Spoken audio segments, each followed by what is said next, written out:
free man by October. O.J. Simpson granted parole after a nearly 9-year stint behind bars for an armed robbery in Las Vegas. Fox says Jessica Rosenthal is live outside the Lovelock prison in Nevada.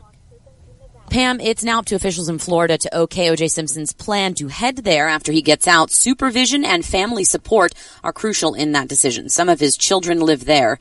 During the hearing, Simpson was asked what he would do upon release. Right now, I'm at a point in my life where all I want to do is spend time with as much time as I can with my children and my friends, and I'm not looking to be involved with the media. Though his attorney read a letter in which Simpson wrote to his former attorney that he might one day have a blog or a webcast. The earliest day he could get out is October 1st. One of the sports memorabilia dealers he robbed testified and said he forgave Simpson and that if he needed a ride from prison when he gets out, he'd pick him up, Pam. Thanks, Jessica. Simpson hopes to return to Florida, where he was living before his conviction. In the case of either a returning resident or in the case of resident family, the acceptance rate, as long as there's a valid plan of supervision, is high. Captain Shauna Rudy with the Nevada Division of Parole and Probation. The White House says President Trump has confidence in Attorney General Jeff Sessions, but a short time ago, the president himself refused to answer that question. Reporters shouted the question at him, do you still have confidence in your Attorney General? The president ignored the question. Fox says John Roberts earlier today, the Attorney General said he has no plans to resign. This after the president told the New York Times he would not have hired Sessions had he known that Sessions was going to recuse himself from the Russia election meddling investigation. At the closing bell on Wall Street, the Dow down 24 points. Fox News, fair and balanced.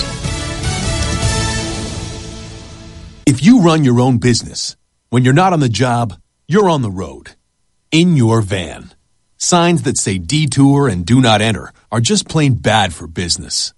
Well, here's a sign that's great for business. It says 0% financing and up to 2 years complimentary scheduled maintenance on Mercedes-Benz Sprinter or Metris vans. Powerful, capable, and affordable. That's Mercedes-Benz Van Power.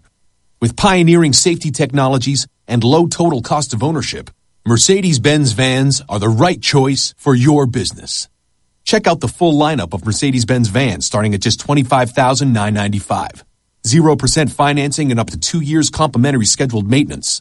That's van power for all. Mercedes-Benz. Vans. Born to run.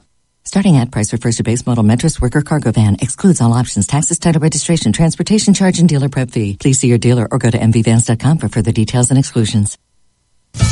He represented a mostly rural area of Northeast Ohio for 36 consecutive years. Former House Republican Ralph Regula has died at the age of 92. Regula was sent to Congress in 1972. He retired in 2009. The nation's biggest oil company is taking the Treasury Department to court. ExxonMobil filing suit in the hopes of stopping a $2 million fine over what Treasury calls a violation of Russia sanctions while Secretary of State Rex Tillerson was CEO. The Treasury Department says Exxon signed deals with a Russian oil man on a U.S. blacklist. But Exxon argues the deals were made with the oil man's company, which was not named on a sanctions list. As Secretary of State, Tillerson has indicated that sanctions on Russia will remain in place until Moscow withdraws from Crimea. Fox's Melanie Wilkes in Washington. It's that time again in Southern California. There will be zombies, star-lords, princesses, and mutants walking the streets of San Diego, heading towards the convention center for the opening of Comic-Con, the annual event which showcases what's headed our way in the comic book, film, and TV universe with seminars, panels, and previews. This year, there will be some new additions to the highlighted shows. Netflix hit Stranger Things will make its first big hall appearance Saturday to tease the highly anticipated second season. And old favorites The Walking Dead will pay tribute to the late George Romero. Michelle Polino, Fox News. An alternative rock star has followed in the tragic footsteps of a friend. 41-year-old Chester Bennington, the lead singer of Linkin Park, was found hanged inside a home in Los Angeles County. In May, Soundgarden frontman Chris Cornell took his life the same way. Pam Puso, Fox News Radio.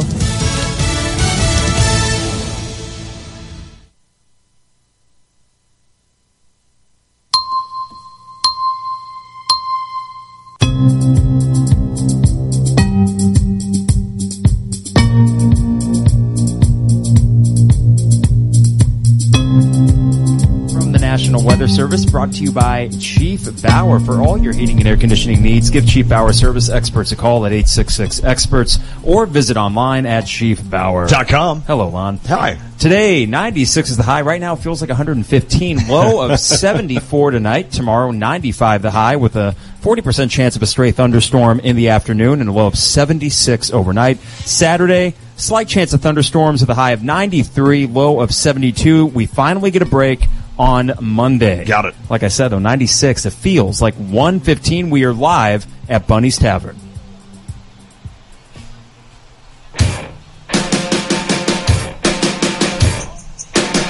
And it is the Tay and J Show, ESPN Radio 93.5. Lon Tay, Mike Carpenter, Harry Black alongside. We are live at Bunny's. We love coming to Bunny's, and on Thursdays, everybody should love coming to Bunny's. Don't forget Taco Thursdays. $1 beef tacos, $1 chicken quesadillas all day, and as they do most days, $14 mix and match domestics. And, of course, Carp, a big weekend as Bunny's will do their parking lot party again this weekend. Reckless Whiskey. It'll start at 8 o'clock. They encourage you, get here a little early, get your spot in the parking lot, come out and enjoy some great music in downtown Urbana.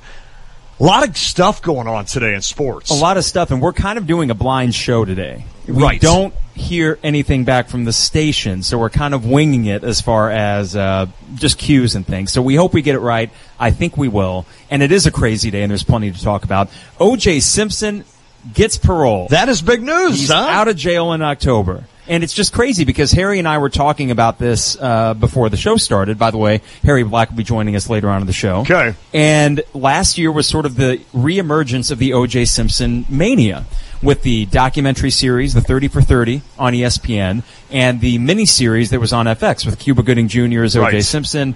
John Travolta was in that, right? Yes. Yeah, star-studded cast. So today he is granted parole. He'll be out of jail on October 1st. Meanwhile, back in the Midwest, we have the Cardinals and the Mets with an early game that I thought was going to go extra innings.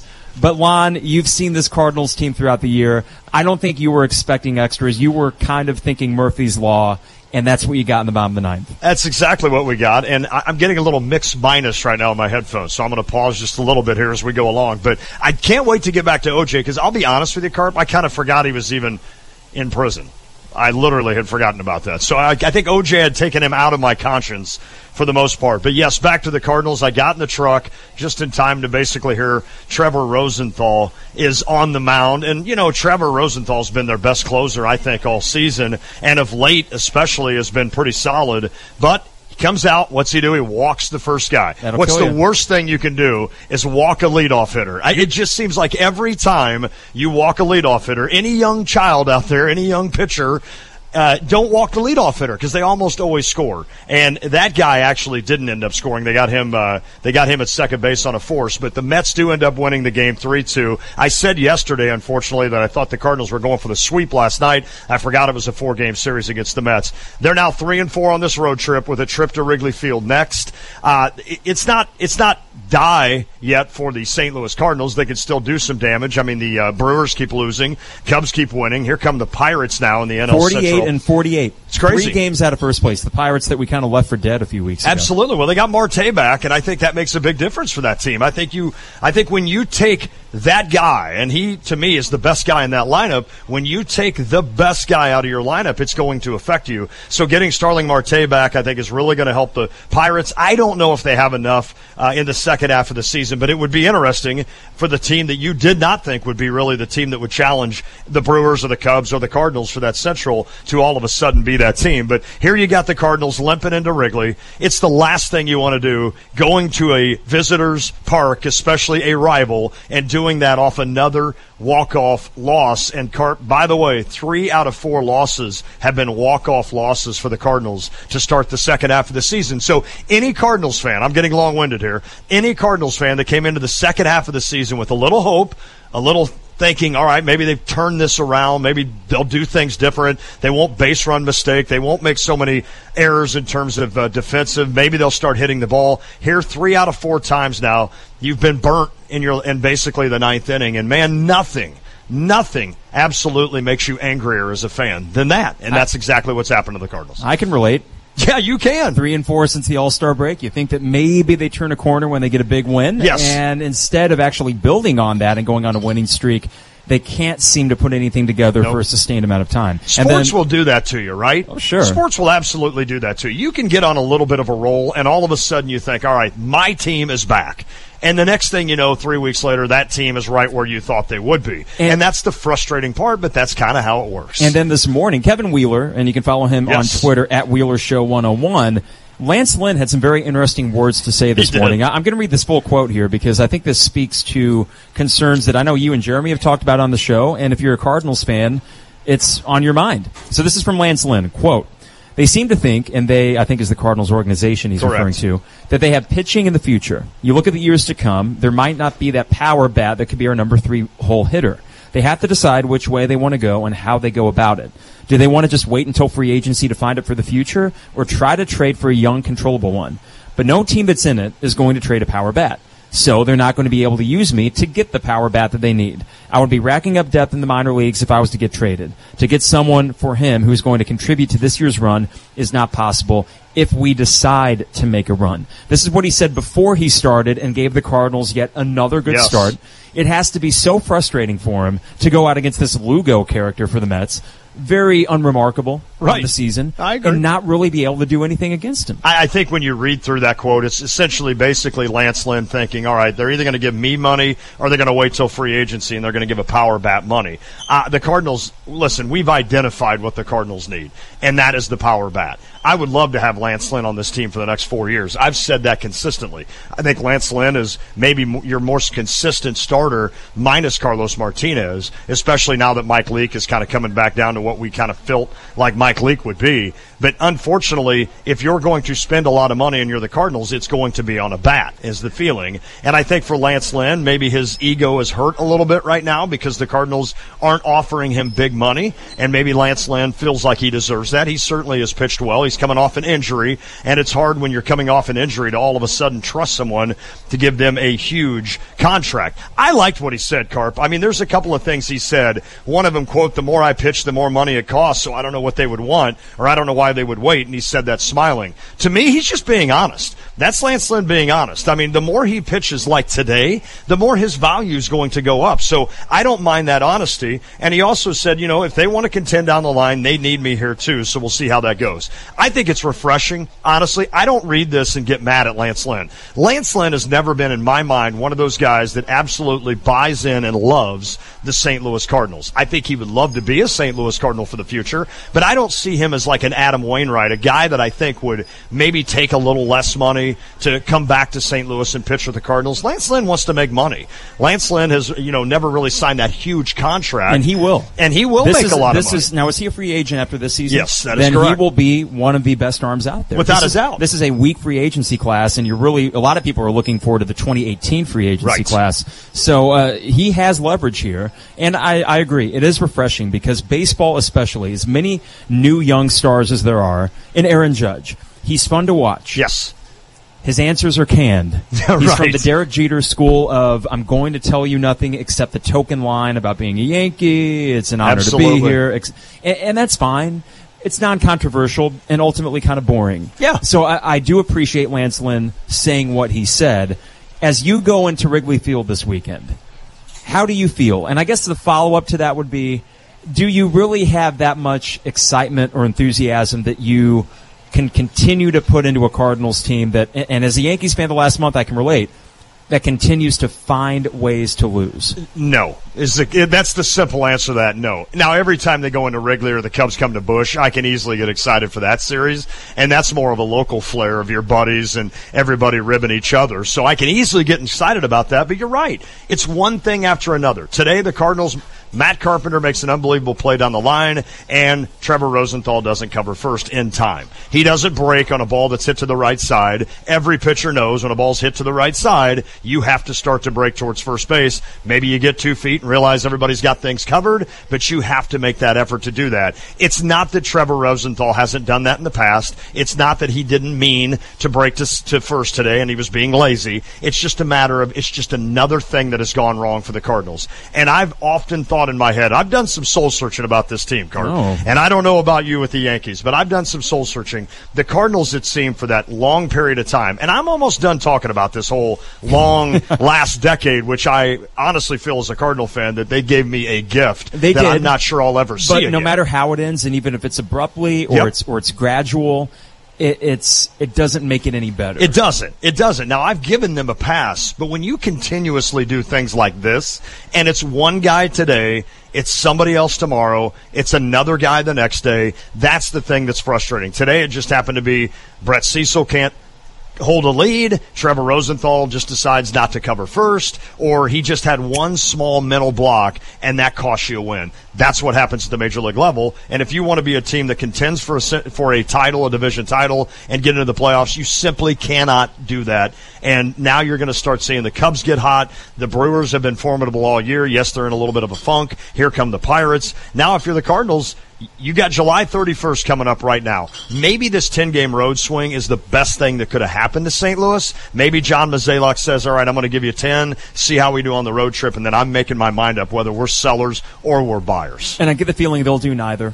That they're going to stand pat, and that may not be a bad thing because this is probably not a team that is 2 players away from making a serious run. You're going to have to win the division, I think, if you look at how many good teams are out there in the West. The Dodgers are going to win that division, but the Diamondbacks are still doing their thing, and the Rockies are still hanging around too. So, but as a Yankees fan too, looking at this last month and a half that they've had and relating it to the Cardinals season as a whole, because it felt like the Cardinals season never really started. No. It never got going. They got off to a horrible start. Yeah. You never had enough momentum to think, oh, remember back in April when we were doing this? This is just what they've been. It has. But baseball more than any sport, and I was thinking about this 2 nights ago, the Yankees got this 2-run homer from Didi Gregorius to go up 4-1, and it was like this huge exhale, this weight off my shoulders, and I'm just watching a regular season game. Point being that baseball, when you're mired in a slump, it's even more frustrating because even the best hitters, what's the old adage? 3 out of 10 times and you're a Hall of Famer. Absolutely. When you're in a slump and 7 out of every 10 at bats, you're still failing, or 8 out of every 10, it just seems to go on forever. It does. And you feel really stuck. And if you're a Cardinals player like Lance Lynn, the fans feel that way. Imagine how he feels every 5th day going out there thinking, I'm not going to get run support. Nope. Even if I do, one of my infielders will find a way to boot the ball. Or the relievers will mess it up. Exactly. So that has to be an awful feeling, and I don't know what that means for his future with the Cardinals. I don't know if there's this sort of unspoken code. I know some teams have that. The Cubs, they say, Miguel Montero, out of here. Yeah, you're gone. This wasn't to that extent. I don't think so. Strong words, though. I think there were strong words, but again, I don't hold this against Lance Lynn. I mean, we're asking him questions, and he's answering them. And to me, I guess if you're management, maybe you look at it and you walk a little fine with regards to his quote about, well, they seem to think they have pitching in the minors. That, to me, is a little bit of a shot. They do have pitching in the minors. That's a fact. They've got some really good kids down there, Flaherty and Weaver and those guys that can make a difference.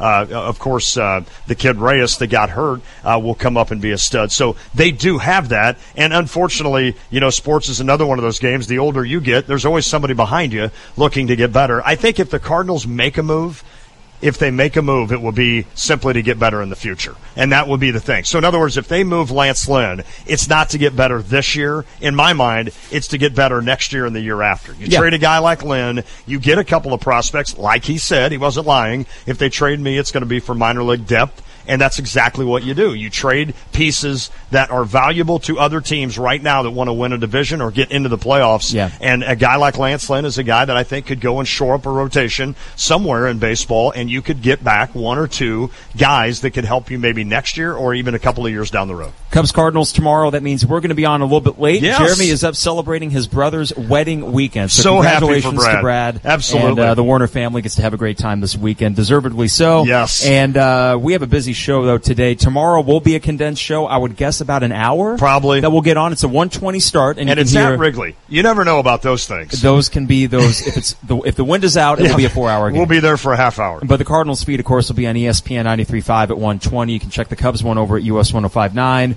Post game goes for about 35-40 minutes, and then we'll be on to close out Friday. Lon, you may only have to work 1 hour tomorrow. I can handle that. Yes. I can handle that. I mean, somewhere in my contract, I think it states that every once in a while on a Friday, I only have to work an hour. Howard. But, these dog days of summer, sometimes there's not a whole lot to talk about. Today there is. Thank goodness for OJ. Thank goodness for and OJ. And thank goodness for D. Rose. Yeah. We have to touch on that coming up here. D. Rose might be heading the Cavs. It's not a max deal. It's not anywhere close to a max deal. It's something I think that people should be interested in because it makes some sense. It does. It doesn't on paper, but the more you think about it, he might have a very specific role for that team. But coming up at 4:25, Brad Sturdy's going to join us. We have the Mettler Center injury report at 3:50 to talk about Chris Bryant day-to-day with a thumb sprain. Okay. We're going to ask about the difference between a sprain and, in the case of Carlos Correa, a torn ligament means 6 to 8 weeks as opposed to day-to-day. 4:50, Lois is going to call in from Christopher & Company, a very cool thing going on there this weekend. And 5 o'clock hour, kind of a grab bag. We have Mike's Mike at 5:40. Kind of a rendition of Tay's Take. Yes, ask me anything. And I do mean anything. And then we're going to end the show. Just don't ask Cart political stuff. Yeah, normally I say I don't want to have political stuff. I don't think I want you to have political stuff. We keep this show politically. Yes, we do. And we're going to continue that trend. And then Harry Black is going to end the show. Okay. Well, he's going to be on with us in the next segment actually going good. forward. But we will end the show with Harry Black's Would You Rather? Oh, I love this. And he has a very good question today. Okay. A very thought-provoking question. Are we going to know what this is until 5:50? Probably not. He told me. Okay, just keep it from me. Just keep it from me. I'd rather you just keep it from me, and I'll just ad-lib it. You can always call us on the Jupiters of the Crossing phone line or text the Cheap Hour text line. Same number, 359-2255. That's 359-CALL. Find us on Facebook and Twitter. Just search Tay and J Show. You can download the WSJK app or get the podcast at ESPNCU.com or on iTunes. Powered by GTPS Insurance. Harry Black alongside Austin Birkeland board hopping. Not sure who the interns are today. Okay. Austin will let me know, and we'll give them a shout-out when we come back. Awesome. We are live at Bunny's. Come join us. It is the Tay and J Show. Guidance, trust, protection, service. It's the mantra of GTPS Insurance. When you work with GTPS, you'll never have to call an 800 number in a different state. You deal with people who live and work in our community and know it's important to your business. GTPS is your local source for business insurance, property, general liability, workers' compensation, and group health insurance, and they'll work with you to formulate the best package for the needs of you and your business. Contact a GTPS insurance agent today at 359-9000 or visit online at gtpsinsurance.com. Why drive to Key West when you can enjoy the new Tiki Bar and Patio at Daly's Sports Bar, 116 West Washington Street in Philo. With 9 flat-screen TVs and the MLB package, you can take in your favorite team's action live. Daily drink specials Wednesday through Friday evening from 5 to 9 p.m. Enjoy the Daly's Outback Food Wagon on the patio featuring special burgers, sandwiches, shrimp baskets, fried and grilled cod, nachos, tacos, and cheesy fries. Now through August 25th, enter to win a trip to Las Vegas with $100 cash drawings every Friday. There's no purchase necessary to enter and win. Co-sponsored by XL Entertainment, Illinois' most chosen terminal operator. Play slots and win some cash at Daly's, featuring the latest and hottest slots. Come in and play slots, have a blast, some great food and drinks, and hit the jackpot.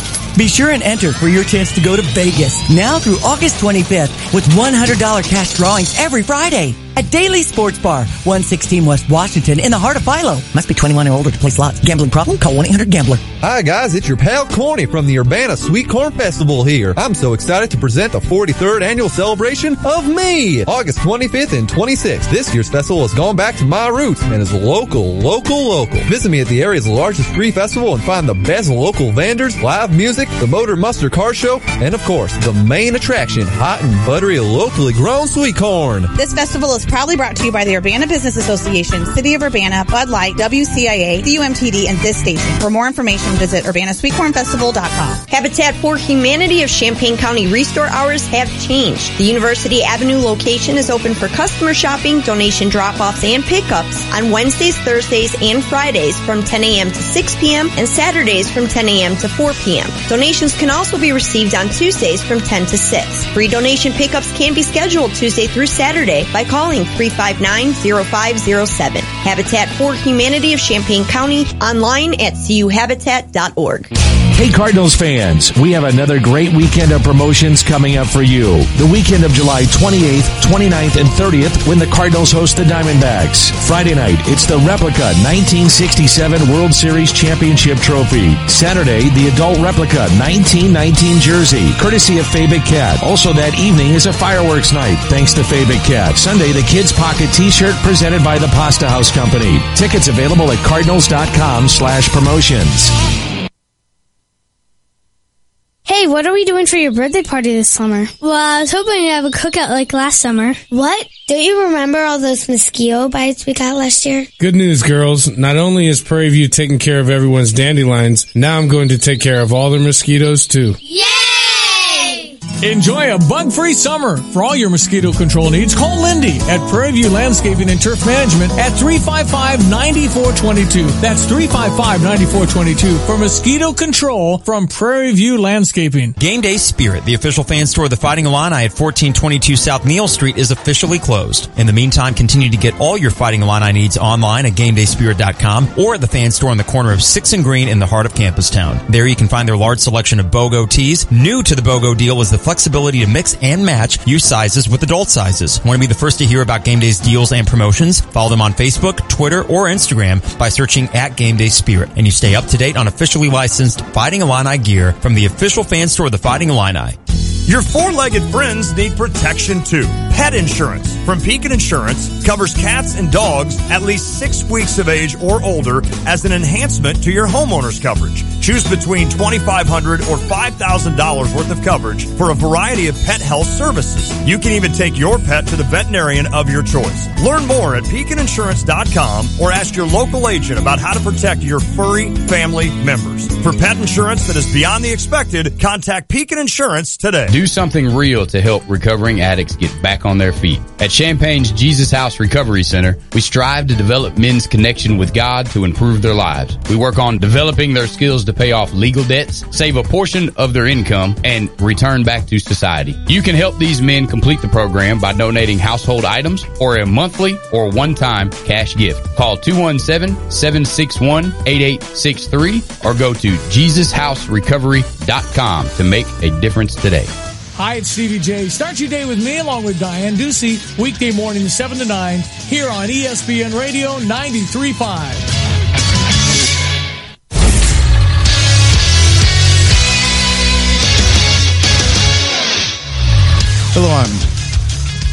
Hello, I'm Austin Berkman with the 3:30 Sports Center update presented by State Farm agent John Kaywood. Life insurance is one of those subjects that make you want to change the subject rather than admit they probably don't have enough. Find out how the benefits of life insurance can live on for your family. This year is 2017, not 1994, so don't adjust your radio dial. But O.J. Simpson has been granted parole for the Las Vegas armed robbery and kidnapping charges. He will be released from Lovelock Prison on October 1st. The St. Louis Cardinals had a game this afternoon and fell to the Mets 3-2. The Cardinals and Mets were tied heading into the ninth inning, but in the bottom of the final frame, Jose Reyes hit a bullet to the first baseman, Matt Carpenter. Rosenthal did not cover the bag, and the Mets scored the winning run on that play. The next series for the Cardinals is a 3-gamer at Wrigley against the Cubs. The pitching matchups for those is Friday, Carlos Martinez versus Jake Arrieta. Saturday is Lester versus Wainwright. And Sunday is Michael Wacha versus new Cub Jose Quintana. In the NL Central update, the Milwaukee Brewers have been swept by the Pittsburgh Pirates, so the division looks like this. The Brewer Crew are in first place still. The Cubs are now just a game back. The Pirates are in third place and 3 games out. The Cards are 4.5 out and sit in fourth place. Yoan Moncada Day was yesterday for the White Sox Nation, but they fell to the Dodgers 9-1. Moncada was 0-2 with a walk, but each out was hard contact. And that, my friends, is the Sports Center update.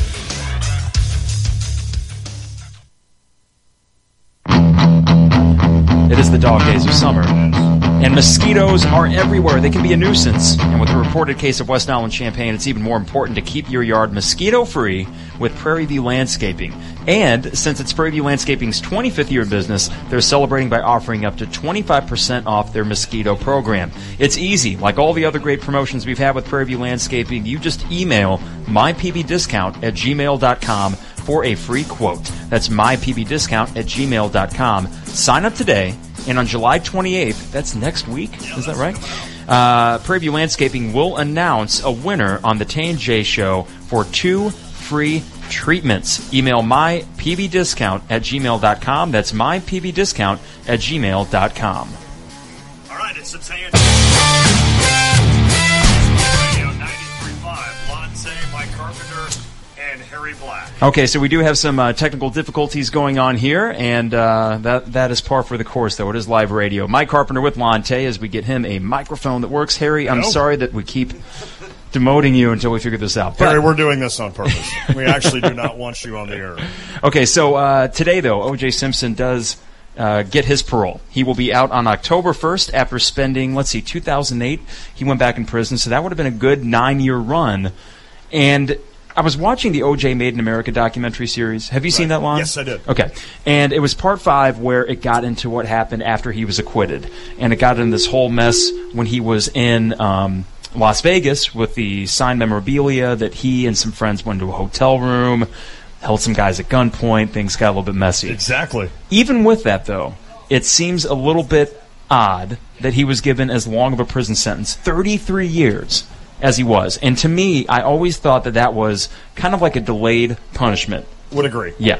So I would totally agree with that. But today, though, he does get granted parole. It was a 9-year sentence by the time that he's done with it. And that's kind of it. And now the final chapter of his life, he's going to be a free man. And I don't know, just kind of this weird. I mean, I imagine him going on these paid appearances. And, yes. Yeah, I know. I agree. The thing I thought about yesterday, Carp, when I was thinking about this is to imagine everything that O.J. did throughout most of his life up until the, horrific chase in the Bronco and everything that happened to Nicole and Ronald Goldman, et cetera. Goodman. Is it Goldman? Goldman. And I think to myself, Carp, it's like, you know what? O.J., you had everything in life, all right? You had fame, you had money. You had everything in life, and then now all this guy has done is basically lived his life in trouble. I mean, essentially between, in courtrooms, in prisons now, and then, of course, he does this with the memorabilia. I think some could argue that, he was kind of doing his right thing by getting back the stuff that he thought, was his stuff, and he felt like it was taken from him. So it's one of these, it's just kind of sad. It's not sad. I don't feel sad for him because I think we all know he probably got away with something there. Something major. And so Murder? I'm not sad. I'm not sad for OJ, but it's just such a sad story. You're just like, man, you had everything. And now you're just this kind of a disgrace. When in reality, when I was a young kid, when I'd hear O.J. Simpson and watch him running through an airport, Hurts Rent-A-Car, and I'd hear my dad talking about how good of a football player he was and a good running back. And I don't remember him in college, but you certainly get ideas when you see highlights of how good he was in college, and you think, that guy had life. He had life, and then all of a sudden he almost got life. And it's just, here he is at the age of 70 coming out, and it's like, what can you do with your life for the next 10 to 15, 20 years? That was great. That was a great line. That was solid, right? But and having watched that, sounds like a Skid Row song. Oh, and I was telling, it's true. I was telling Harry though before the show, and Harry, I think we have you on. Is Harry there? Let's see, Harry, one more time. Am I here? Okay, it looks like a channel. Am I 1. here? I mean, technically you're here, but channel not 1 really. Might be a little bit. Yeah, sorry, we just continue to ruin Harry's plans of actually coming on our show. We will figure this out. But no, so I was telling Harry before the show, though, that this all happened in 1994, so I would have been first grade when Nicole Brown and Ron Goldman were found dead, and then it all started. I think it was May that year. Right. Towards the end of school. And my grandma had just died that same month, too, so I remember about a week later being up in Paxton when it was the NBA Finals. Yes. And we were all there with other family, getting pizza, just trying to, support each other through this tough time and stuff, but at the same time, unable to keep our eyes off the television as all this was going down. But at that age, I did not get why it was such a big deal. Right. Which is why that documentary series that came out last year was so good to provide this context as to why O.J. Simpson was as big of a thing as he was. Why he was more than just a famous old football player and more of like an icon. Yeah. So that completely changed the way that I viewed this entire thing, because I look at the situation now and think about guys that are playing right now. Right. Who would it be? Who would an equivalent person be? And Harry posed this question, that if they did something of the same kind of, double murder, then I'm just wondering what that kind of figure would be. This beloved sports figure that goes beyond just the field of play. Well, when I brought it up, I couldn't really compare him to anyone else because I don't I obviously wasn't alive for the fame and success of O.J. Simpson, but as popular as he was, I don't think he was as big as, say, Tom Brady or Peyton Manning, but it almost gets to be on that level, whereas this person who transcends sports, who transcends even race. I mean, he was quoted as having said, "I'm not black, I'm OJ." Right. So, Harry, I'm going to disagree with you. I like you said that about Tom Brady. I think O.J. Simpson was that big. Now, Okay. keep in mind, you didn't have social media, you didn't have 24-hour networks. O.J. Simpson was one of the most famous athletes around. So, and that's not your fault. And maybe you're correct. I mean, maybe I'm wrong in this, but I think O.J. was as famous as like a Tom Brady or a Peyton Manning is today. I don't think there's any doubt, because he was getting national commercials when maybe there weren't a lot of people getting national commercials. And I mean, he didn't have a long career, but he had an acting career. He was just a flamboyant guy. And if you're trying to think of somebody, Carp, that you would compare today, you would have to think of somebody that is a flamboyant guy, like a Peyton Manning almost, that is out there hosting ESPYs. I mean, that's what O.J. did, He was always the guy that was out doing things and making appearances. the problem that we have these days is we can't really compare OJ to anyone because he had this squeaky clean image because all you ever heard about him and all you ever saw was what was on TV. Sure. We feel like we know people these days, athletes. We know every little thing about them because they post every little thing about them on social media, on Twitter, on Facebook.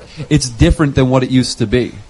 Well, and it's the thing a whole was, different life. And because I say we, but back then, Lon, and you could speak to this, you were not pelted with celebrity and famous people all day long. And if ESPN would have been around back then and doing the same sort of coverage of these famous people that they do now, I'm sure OJ would have been.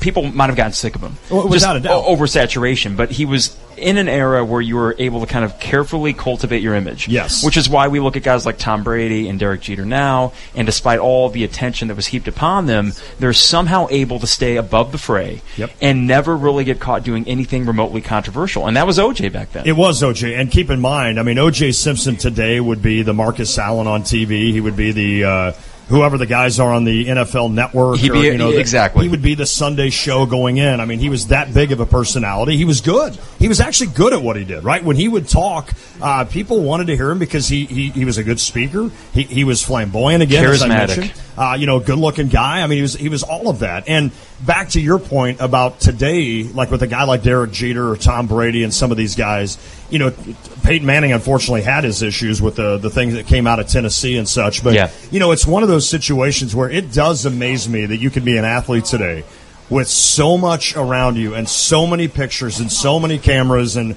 so many people tweeting everything you do. If you're out to eat somewhere, guess what? Everybody in the world's going to know it. It is amazing to me, the guys that do stay out of the limelight, if you will. Now, I don't think Derek Jeter is a guy that stayed out of the limelight, if you will, in terms of everybody knows him. But if you think of Derek Jeter, you think of things that he did on the baseball field, and you don't even one time think of stuff he did off of it. I honestly don't even think – I can't think of one thing off a baseball field that Derek Jeter did. Not the fruit baskets? Not the thank you fruit baskets? But I don't even know if that's true. I assume it is. It was reported quite often. But really, I would imagine. I'd kind of like to think it is true. Yeah. So it's an interesting thing.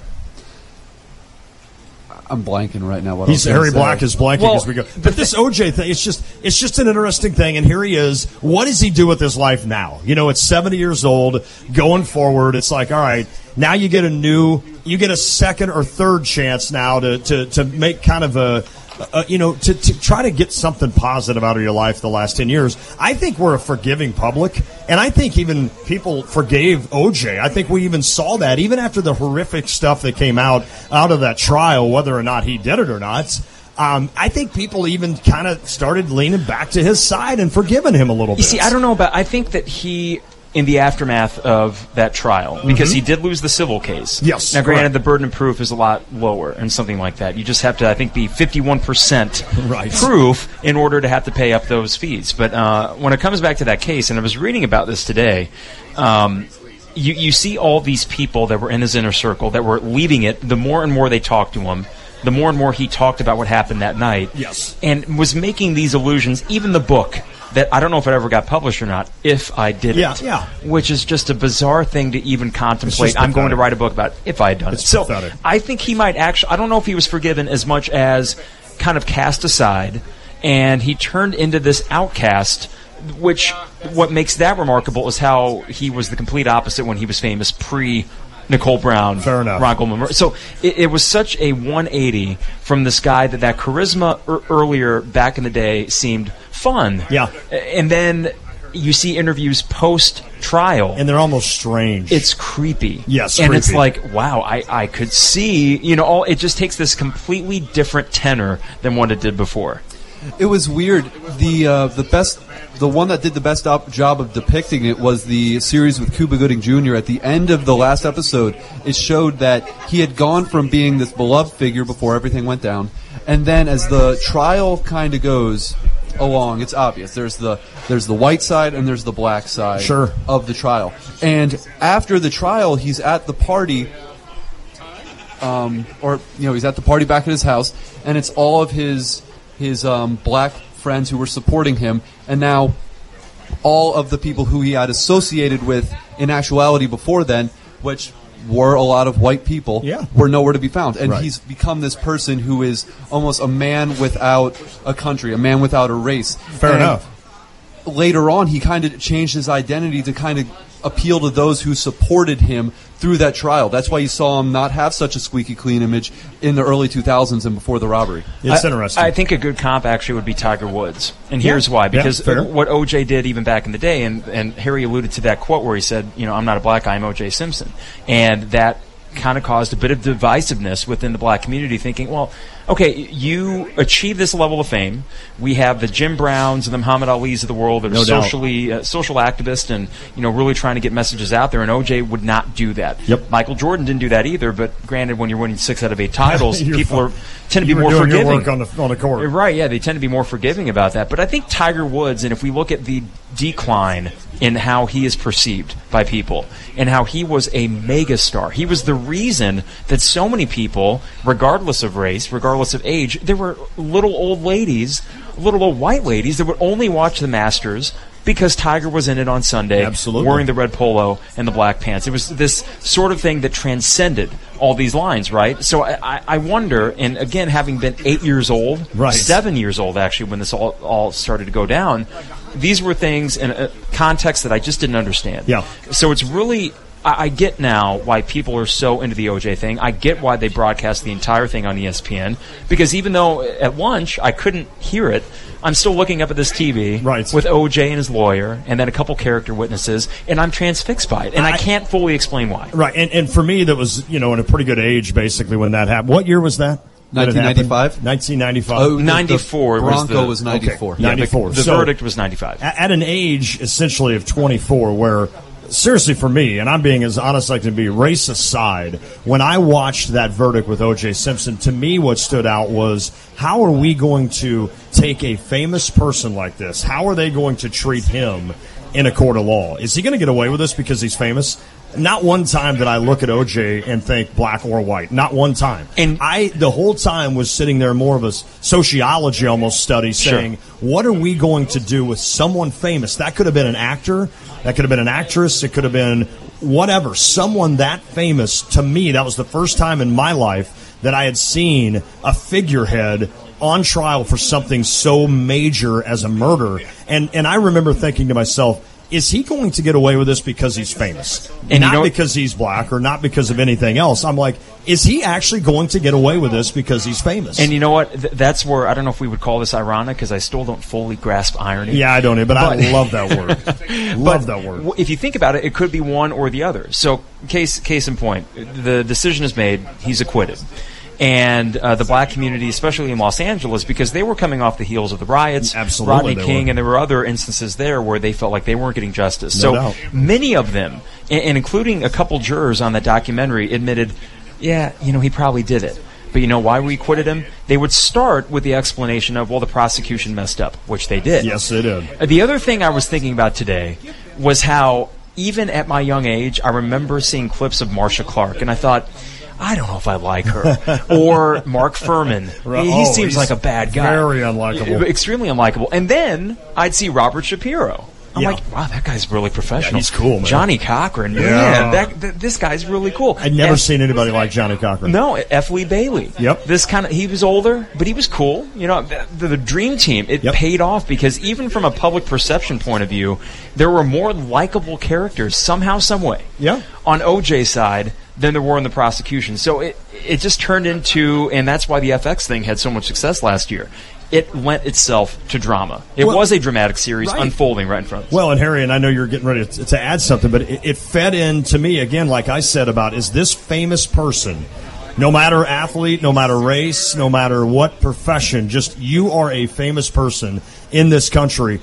Are you going to get away with this? And part of what fed into that was that he's able to afford this dream team of attorneys that a regular guy like me would not be able to afford. And as you watch that, it's not that I was rooting against OJ or rooting for OJ. It was just like, this seems so unfair that he's able to bring out this top notch and go against a team that was clearly outgunned in terms of, the prosecution. It wasn't even close. They were schooled. Yes. It almost makes you want to think, why does he think he needs this good of a team? Maybe because he knows he's guilty. Yeah. But what I wanted to get back on is, there's a reason we can't really find the perfect comparison to this of like an athlete who, if they were to do it these days. And the reason that the fact that we can't find a good comparison might be the reason that it is such a compelling story even now, 20 years later, that we are still talking about it, that when a O.J. Simpson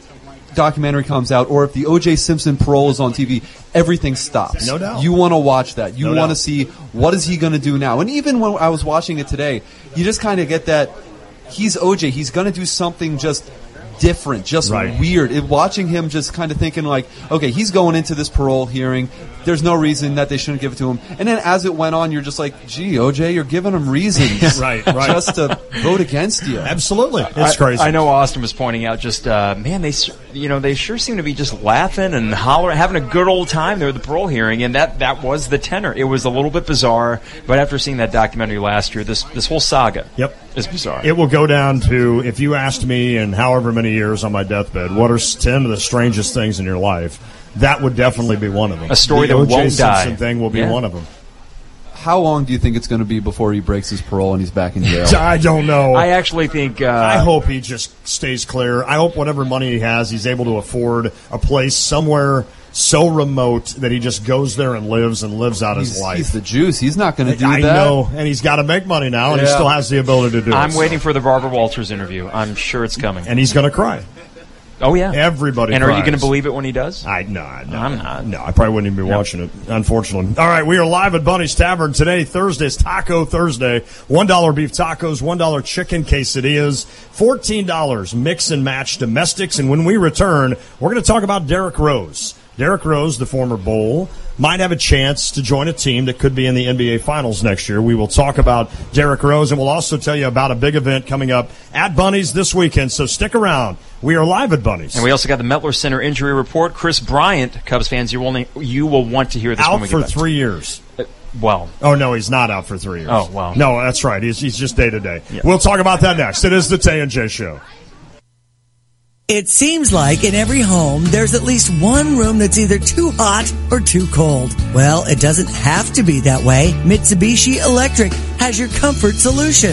Mitsubishi Electric cooling and heating systems are up to 40% more efficient with no ductwork and whisper quiet. Individual room control, giving you the freedom to find your perfect comfort level and save money too. Make your whole home comfortable again. See Lance Heating, Cooling, and Plumbing for your comfort solution and live better.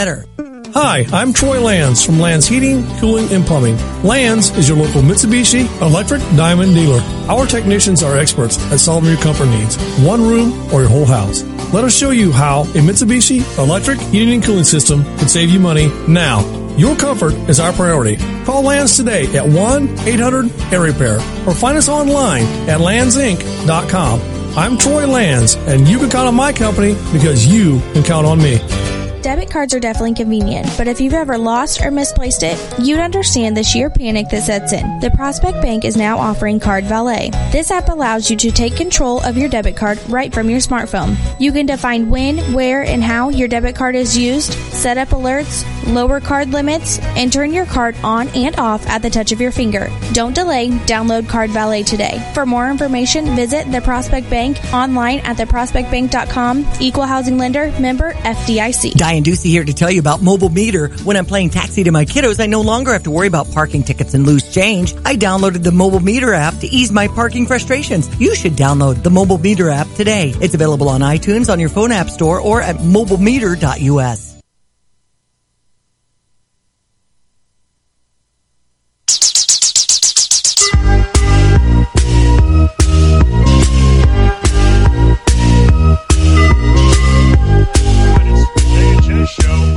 ESPN Radio 93.5. Lante, Mike Carpenter, Harry Black, live at Bunny's Tavern. We are ready for the Mettler Center injury report, but after I tell you about what's going on this Saturday at Bunny's, it's their parking lot party. They do it on occasion, and this Saturday at 8 o'clock, Reckless Whiskey. So they encourage you to get here a little bit early, get your spot, and get ready to listen to some great music. That is at Bunny's Tavern. Again, this Saturday, Reckless Whiskey. Okay, so we are going to head to the Jupiters of the Crossing phone line and check in with Jeff Schroeder, Doctor of Physical Therapy. And Chris Bryant is the big news in baseball right now. Jeff, day-to-day with a sprained left thumb. What are some concerns if you are Chris Bryant or the Cubs as they're trying to make sure not to rush him back and make that injury potentially even worse? Is it his thumb or is it his pinky finger and? Oh, I'm sorry. You know what? You're right. Yeah. It's his left pinky, and the reason I was confusing that Carlos Correa with the Astros has, I think, a thumb thing, but more to the point of finger. As a Cubs fan, I'm getting a little concerned because we got a big series coming up. No, yes, you do.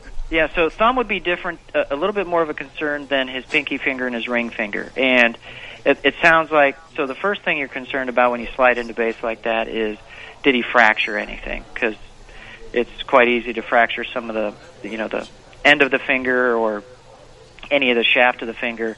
The next concern is there any damage, structural damage to any tendons or ligaments? And initially it seems as if there's no structural damage to a large enough degree where they're going to shut him down, do more imaging. So the question is, did he tear anything?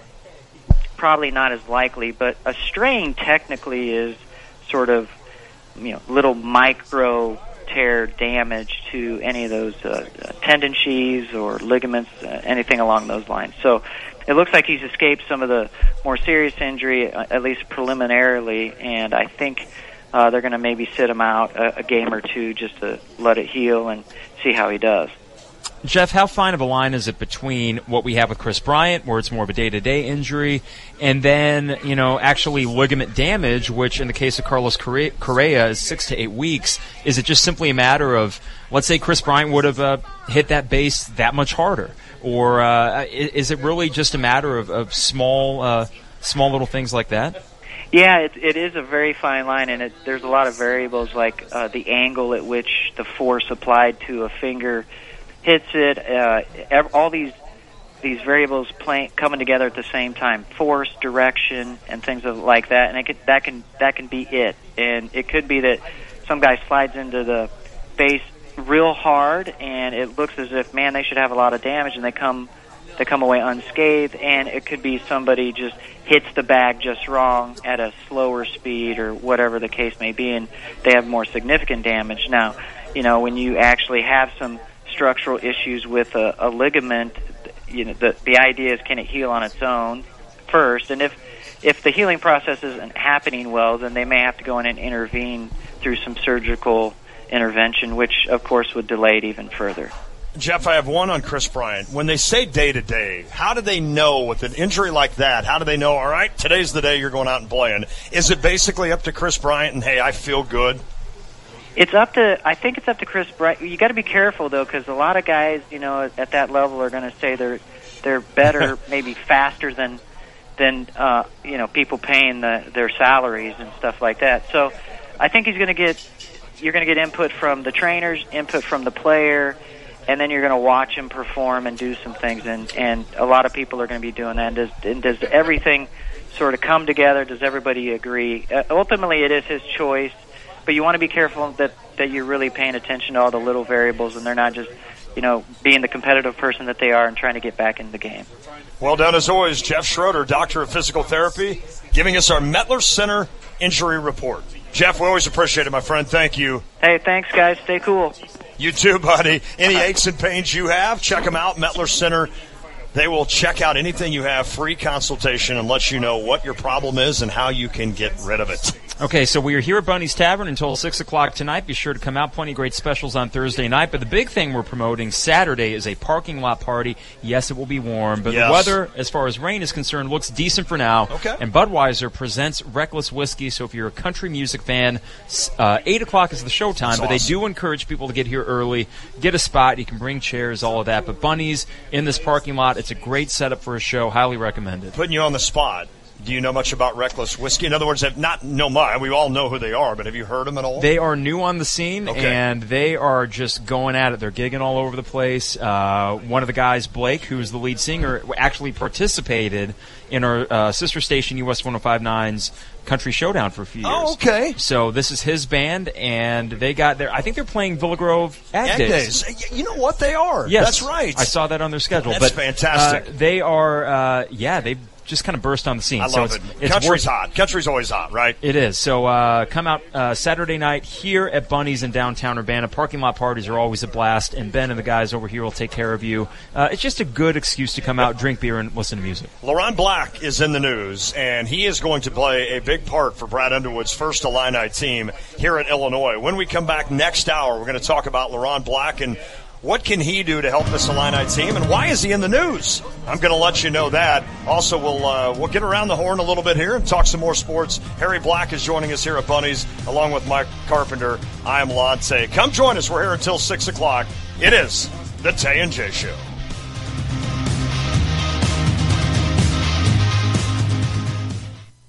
You already know Houlihan's Restaurant and Bar at the iHotel is a great restaurant, but don't forget about the bar. Fantastic drink specials and mouth-watering menu items from snacks to full meals. A nice selection of draft, craft, and domestic beers, and just about any cocktail you can imagine. Watch a game with multiple flat screens on all sides of the bar, or grab some tables and make it a party.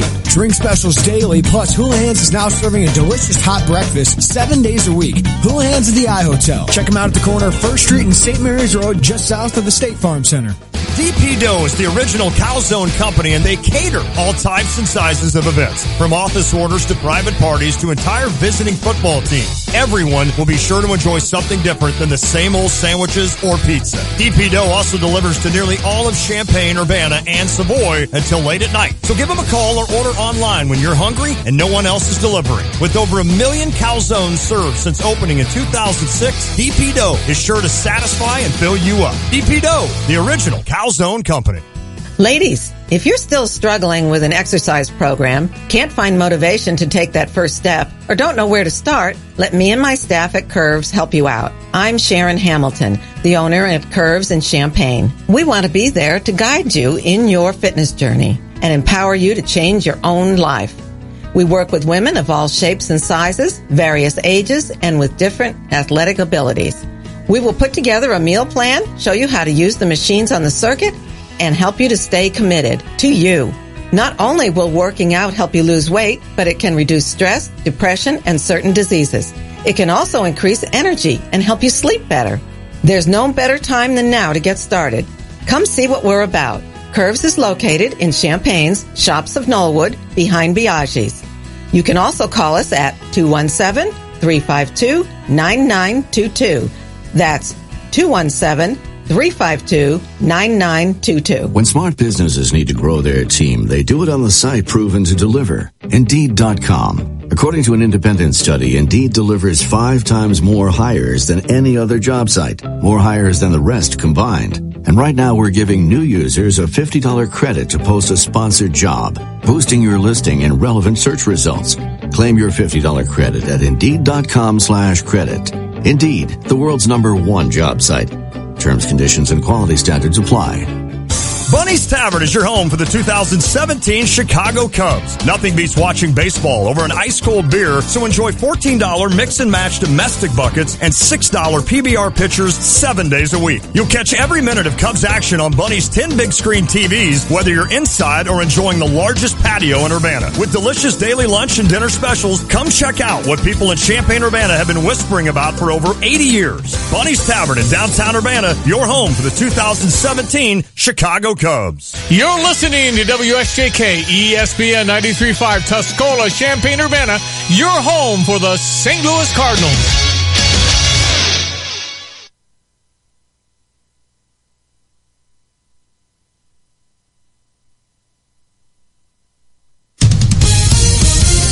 Live from New York, The Fox Report. I'm Pam Puso. O.J. Simpson is preparing for life after prison. Mr. Simpson, I do vote to grant parole. Thank you. Simpson has been locked up in Nevada for nearly 9 years for armed robbery. Fox's Jessica Rosenthal is live outside the Lovelock prison. Pam, O.J. Simpson could go to Siberia, and the attorney for Fred and Kim Goldman says he will keep going after him. David Cook told me Simpson's the same remorseless man from 1994, and if he seeks to make money off his name, Cook will keep going after him as the value with interest on the civil judgment keeps going up.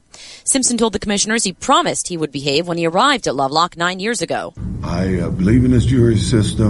I will honor what the jury said, and I will be no problem, and I think I kept my word. The reporter inside the prison hearing room says when the hearing was over, Simpson walked away, put his arms up, and said yes. The earliest he could be released is October 1st, and he said he wants to return to Florida, where his younger children live, Pam. Thanks, Jessica. Does President Trump still have confidence in Attorney General Jeff Sessions? He ignored that question when it was posed by reporters, but the White House responded. As the president said yesterday, he was disappointed in the Attorney General Sessions' decision to recuse himself, but clearly he has confidence in him or he would not be the Attorney General. Deputy spokeswoman Sarah Huckabee Sanders, Sessions maintains he plans to stay on. We in this Department of Justice will continue every single day to work hard. That reaction after Sessions was harshly criticized by his boss for recusing himself from the Russia probe. On Wall Street, the Dow down 28 points. Among the big losers, Home Depot and Lowe's, as Sears announces it will start selling its Kenmore branded appliances on Amazon.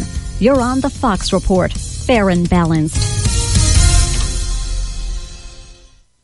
If you run your own business, when you're not on the job, you're on the road. In your van. Signs that say detour and do not enter are just plain bad for business. Well, here's a sign that's great for business. It says 0% financing and up to 2 years complimentary scheduled maintenance on Mercedes-Benz Sprinter or Metris vans. Powerful, capable, and affordable. That's Mercedes-Benz Van Power. With pioneering safety technologies and low total cost of ownership, Mercedes-Benz vans are the right choice for your business. Check out the full lineup of Mercedes-Benz vans starting at just $25,995. 0% financing and up to 2 years complimentary scheduled maintenance. That's van power for all. Mercedes-Benz. Vans. Born to run. Starting ad price refers to base model Metris worker cargo van. Excludes all options, taxes, title registration, transportation charge, and dealer prep fee. Please see your dealer or go to mvvans.com for further details and exclusions. His national poll numbers may be slipping, but President Trump, who carried almost all of the Deep South, still has strong support there 6 months after inauguration. Fox's Eben Brown is live in the Twin Cities of Texarkana, which sit on the border of Texas and Arkansas. Pam, Texas, Arkansas, and Louisiana gave Donald Trump 52 electoral votes on election night. Holly McMurray voted for the new president. If I had to do it again today, I would probably still vote for him. I'd have to give him another 6 months to see if things might start changing. I am very hopeful. She's concerned health care laws have yet to be reformed. Some other folks here are impressed by hardline foreign policy, especially when it comes to ISIS, and seem not too concerned about charges of Russian meddling in the election. Pam? Thanks, Eben. The president speaking by phone today with Senate Republican John McCain, who's receiving well wishes in the wake of a brain cancer diagnosis. Senator John McCain was in good spirits today, and in true McCain fashion, he needled his colleagues a bit when he gave a status about his health. McCain taking to Twitter earlier this morning, and he wrote the following, quote, "I greatly appreciate the outpouring of support. Unfortunately for my sparring partners in Congress, I'll be back soon, so stand by." Reporter Blake Berman with Fox Business Network at the White House. Lawmakers don't know what it might look like, but Senate Republicans are hoping to vote on a bill to repeal Obamacare next week. Meantime, the Congressional Budget Office estimates a revised version of the health care bill would increase the number of uninsured people by 22 million by 2026 and cut the deficit by $420 billion. An overflowing creek in western Wisconsin has forced hundreds of people from their homes. The main thoroughfare in Arcadia washed out. A shelter has been set up at a church. In New York, I'm Pam Puso on Fox News Radio.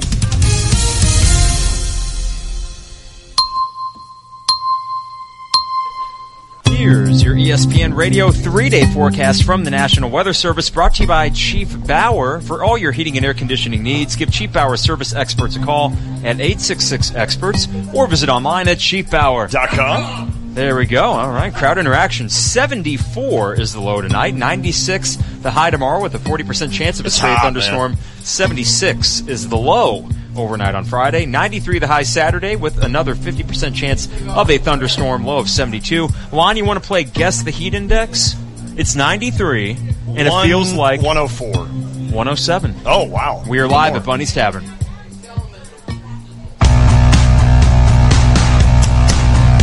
Clap along, eh? We are live at Bunny's Tavern, and every Thursday it's Taco Thursday. $1 beef tacos, $1 chicken quesadillas.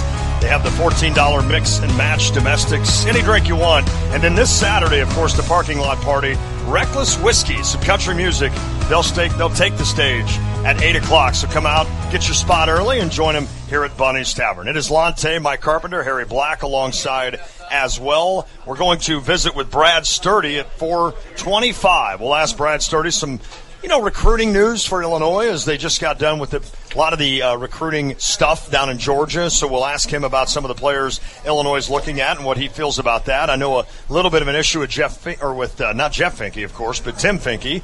Kind of didn't play up to speed, if you will. So we'll ask Brad what he thinks of that, and going forward, talking to him about the Illini. I did tease the fact that LaRon Black's in the news. We'll get to that in a moment. I want to start in the NBA circuit with Derrick Rose, who is right now entertaining taking an offer with a certain team, Carp, that is vying for a NBA championship every year. It's the team that lost the NBA championship this year. What are your thoughts on Derrick Rose and if he signs a deal with the Cleveland Cavaliers? Rumored to be a $2 million deal. So not the max deal. How the mighty have fallen, huh? Yeah, right.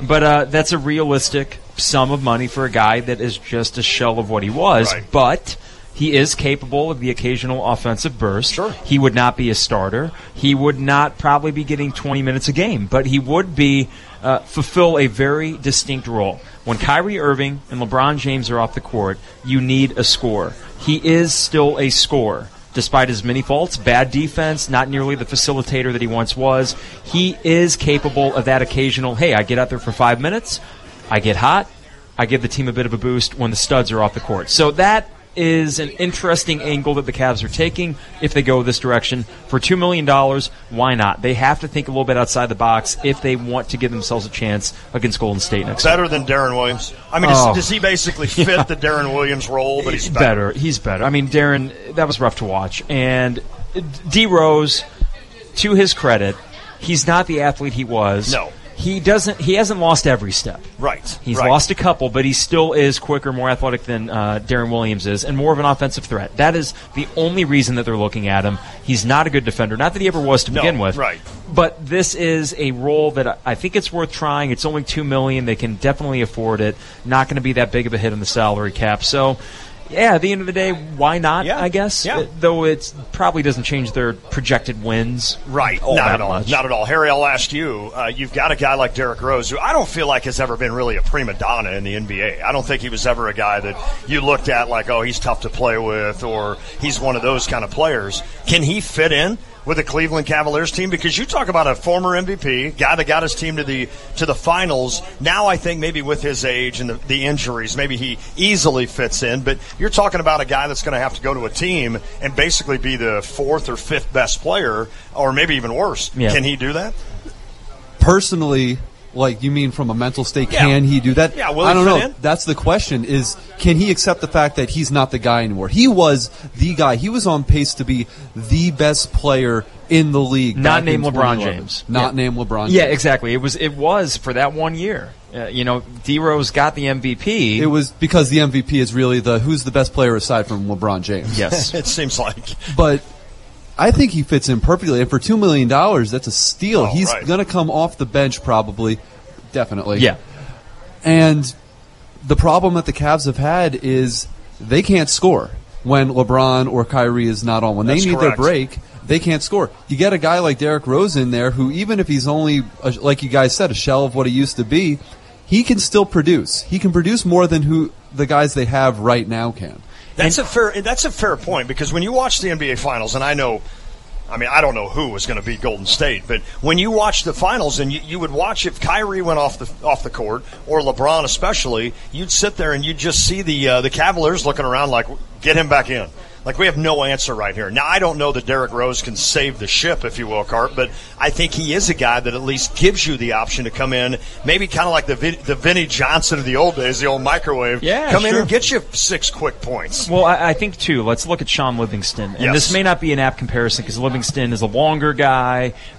He never really got off on a great foot with his pro career because of all those injuries. But we can use the injury comparison in that Sean Livingston has found a role that really works in that Golden State team. So maybe this could be kind of a reemergence here for Derrick Rose, again, with a caveat if he stays healthy. But I do have to wonder if these last 4 or 5 years haven't humbled him on the court. Good point. Now, Reggie Rose, to his credit, and I know Jeremy's talked about this, and this is true, that when you grow up in a neighborhood like Inglewood in Chicago, the first goal is get out of there, protected, and get to college, just get away from the negative influences that could keep you from reaching your full potential. And Derrick Rose did reach that full potential, albeit brief, but he did. So I wonder now, after all these years, he is an adult. We can stop calling him a kid. We could have done that 4 or 5 years ago. And we'll see if he can't adapt into that. The thing is, when you go to a team like the Cavs with a guy like LeBron, immediately you are humbled because you are not LeBron. No. You are not even going to go down as one of the better players in your generation. So the only way to really salvage that legacy here is to find a role on a championship team. People want rings. Derrick Rose is not going to be any exception to that.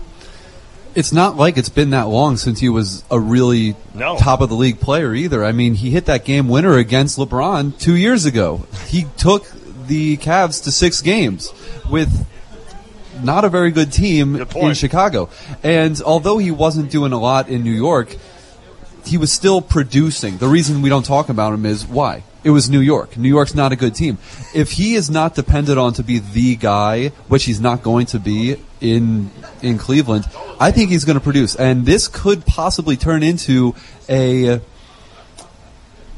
big contract year for him. Maybe he goes there, then the Cavs aren't going to want to give him money because they have to, save it on the guys that they have. I think that if he has a good year this year, you could see him somewhere year after with a big payday. Yeah, more of a prominent role. Does it even matter? Does this stuff even matter? No. I mean, Golden State, I don't think does it matter really? But you know what? Cleveland, can they add, well, obviously to the point now where they're not going to now. No.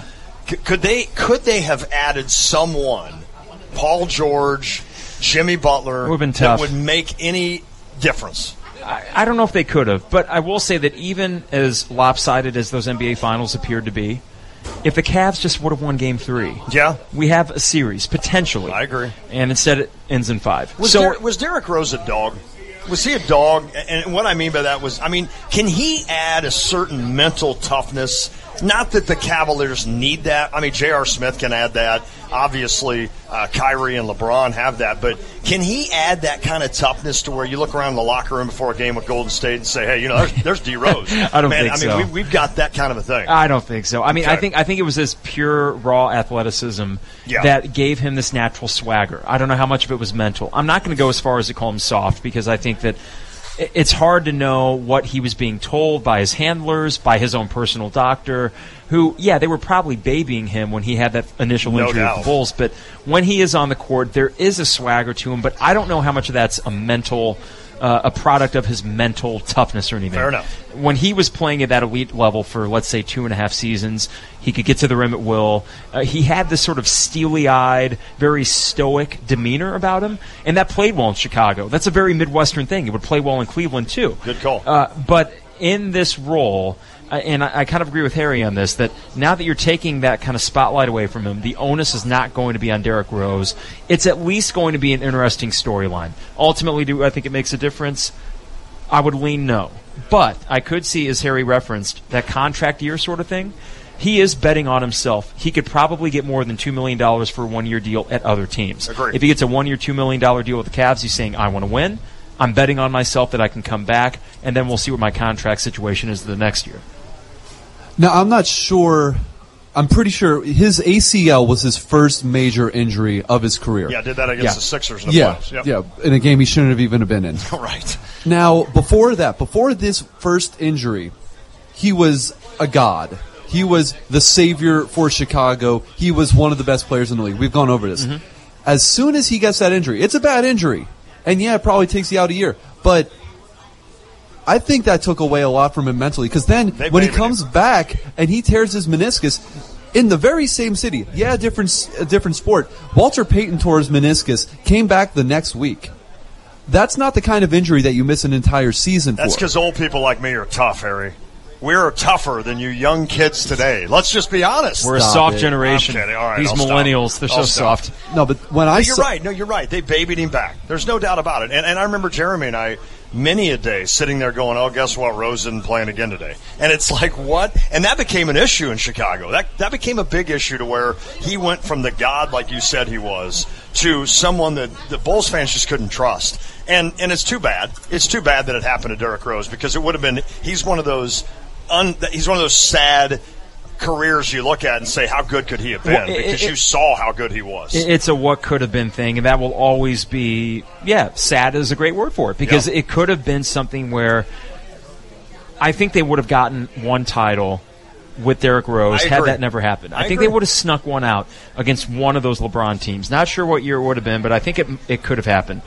But when I look at Derrick Rose and why the mental aspect of it probably was bigger than we could have accounted for, his entire game was based on, I might be little, but with my athleticism, I'm going to get to the rim with reckless abandon. Yep. He would just barrel in there and make these absolutely ridiculous shots, just contorting his body in all these ways that you think, how does a guy do that?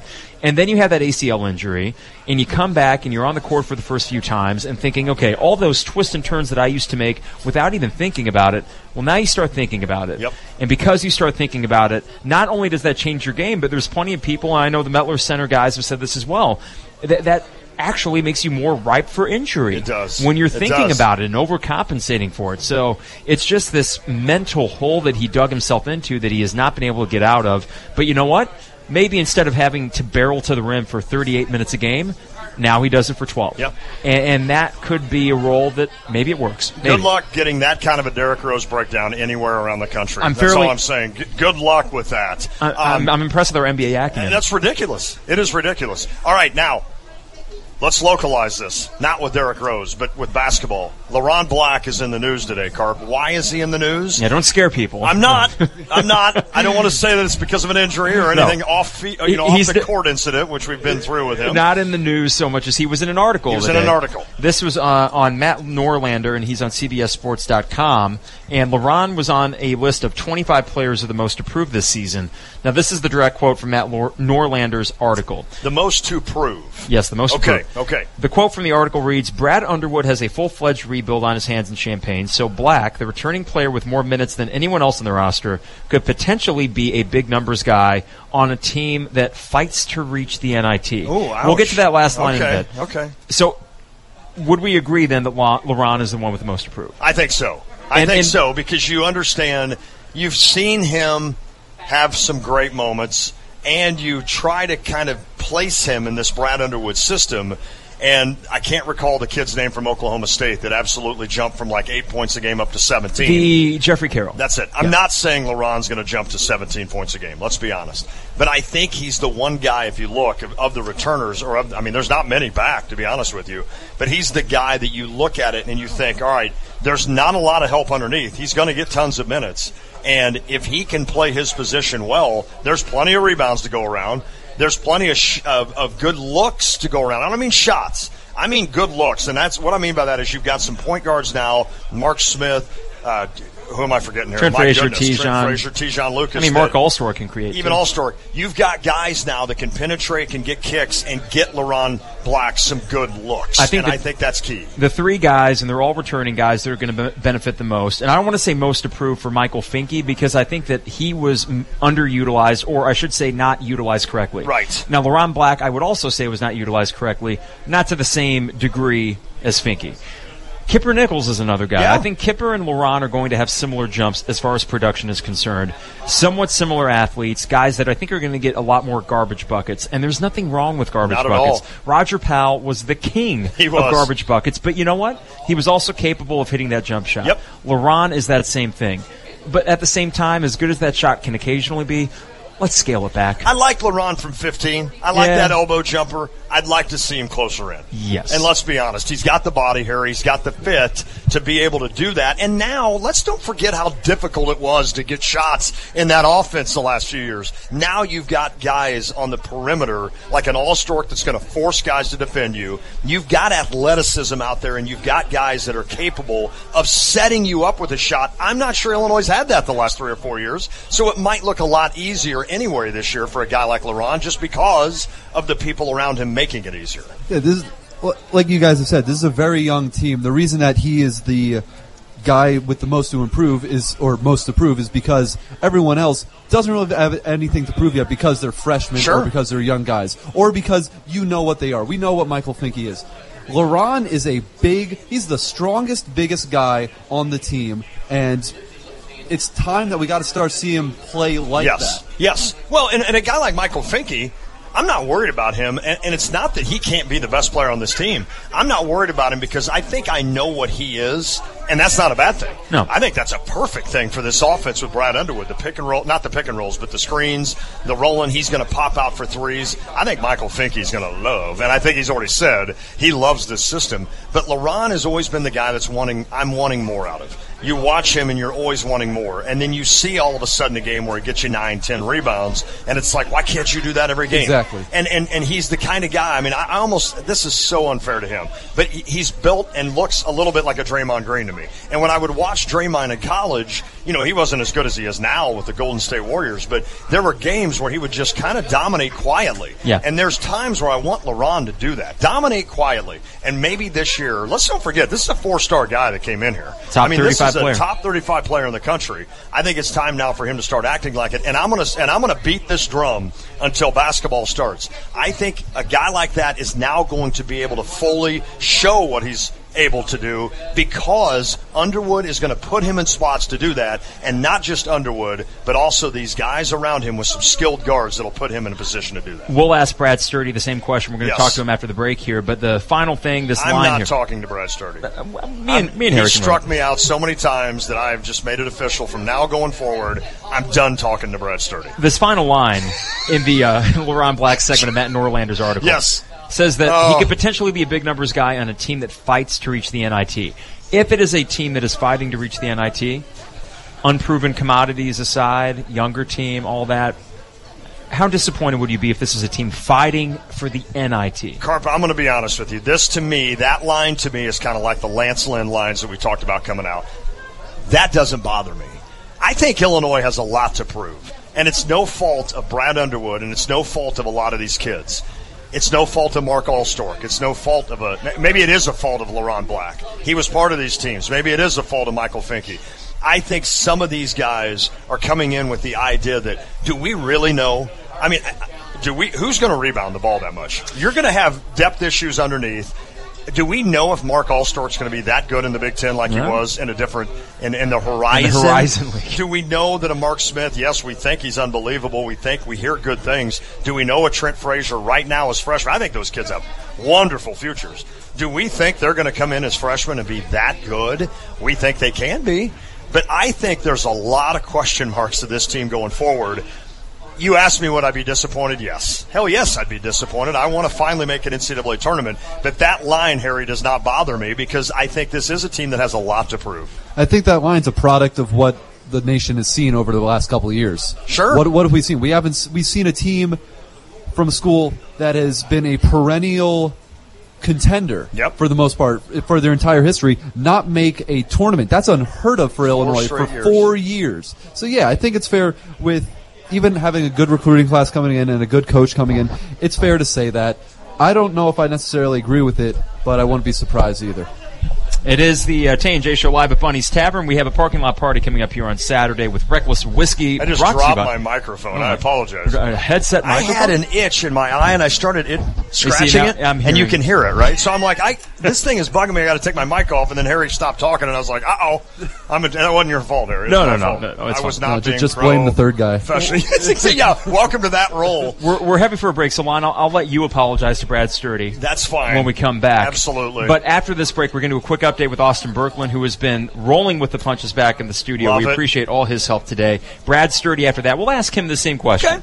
If Illinois is fighting to reach the NIT, would Brad Sturdy be disappointed? Okay, we'll do it. We are live at Bunny's Tavern. We'll be here till 6. Come join us. It's the Tay and J Show. This is Chuck Lee with Provident Financial Group. What will you do during the next market correction? At Provident, we believe a sound financial plan is the surest way to avoid panic during market volatility. Contact us today to put a plan in place for you. Securities and advisory services are through Commonwealth Financial Network. Find us online at ProvidentFinancialGroupLLC.com. Provident, partnerships built on trust. Member FINRA, SIPC, a registered investment advisor. At Jet's Pizza Champaign, we start fresh every day with the freshest ingredients. We hand make the dough, cut the vegetables, and grate the finest all-natural mozzarella cheese. Anything else wouldn't be better pizza. Order our best of Jet's, a one-topping large pizza for just $11.99, and let your taste buds scream. Let's get Jets. Bunny's Tavern is your home for the 2017 Chicago Cubs. Nothing beats watching baseball over an ice-cold beer, so enjoy $14 mix-and-match domestic buckets and $6 PBR pitchers 7 days a week. You'll catch every minute of Cubs action on Bunny's 10 big-screen TVs, whether you're inside or enjoying the largest patio in Urbana. With delicious daily lunch and dinner specials, come check out what people in Champaign-Urbana have been whispering about for over 80 years. Bunny's Tavern in downtown Urbana, your home for the 2017 Chicago Cubs. The Home Depot has discovered an amazing anti-aging formula for your walls. Behr Premium Plus Ultra Paint, interior and exterior, starting at just $29.98 a gallon. Behr's formula provides superior stain blocking coverage, keeping walls looking newer longer. It's not the fountain of youth, unless you're a wall. Behr Premium Plus Ultra, starting at just $29.98 a gallon, only at the Home Depot. More saving, more doing. U.S. only. At Honda, we always look for ways to innovate. That's why we combined summer and celebration to create the Honda Summerbration sales event. You can combine 0.9% APR with the stylish Accord, a car and driver's 10 best a record 31 times.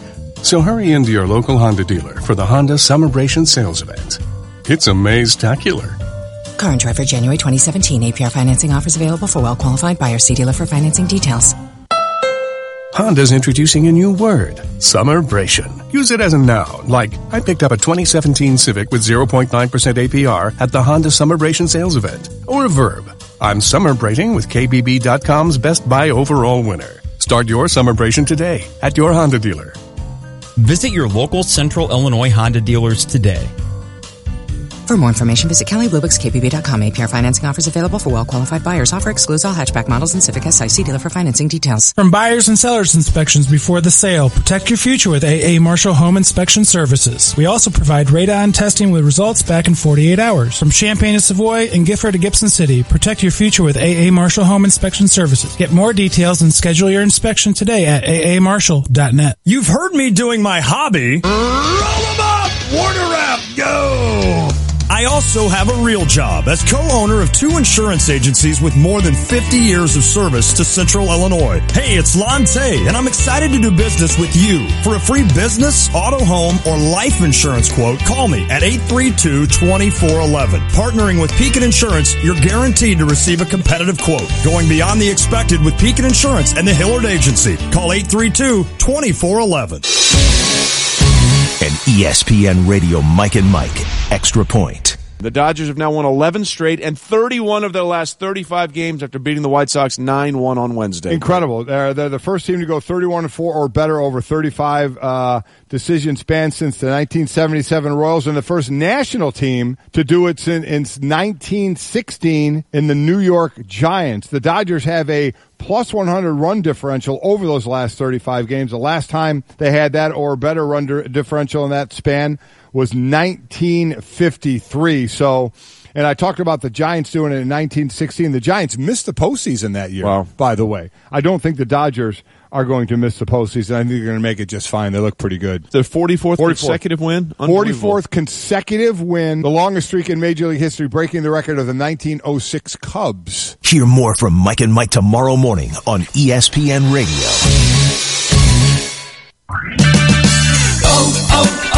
O'Reilly. When your battery goes dead, everything can come to a stop. Don't take a chance on getting stranded. Stop by O'Reilly Auto Parts and get your battery tested free of charge. If your battery does need to be replaced, O'Reilly Auto Parts can help you find the exact Superstart battery that fits your car or truck at a guaranteed low price. O'Reilly Auto Parts. Better parts, better prices every day.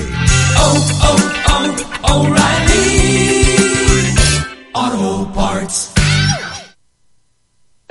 I'm KFC's Extra Crispy Colonel, and you're the extra busy regular person who has to make dinner for a family of 4.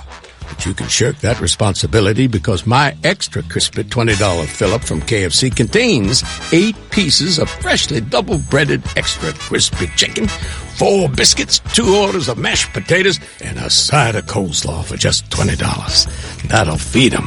KFC, it's extra crispy good. Pricing and participation may vary. Tax and substitutions extra. Coach Mike Ditka is not just talking sports. What will he say next? Hear him here Monday and Friday mornings from 7:30 to 8 with Brother Johnny and me, Stevie J, on ESPN Radio 93.5.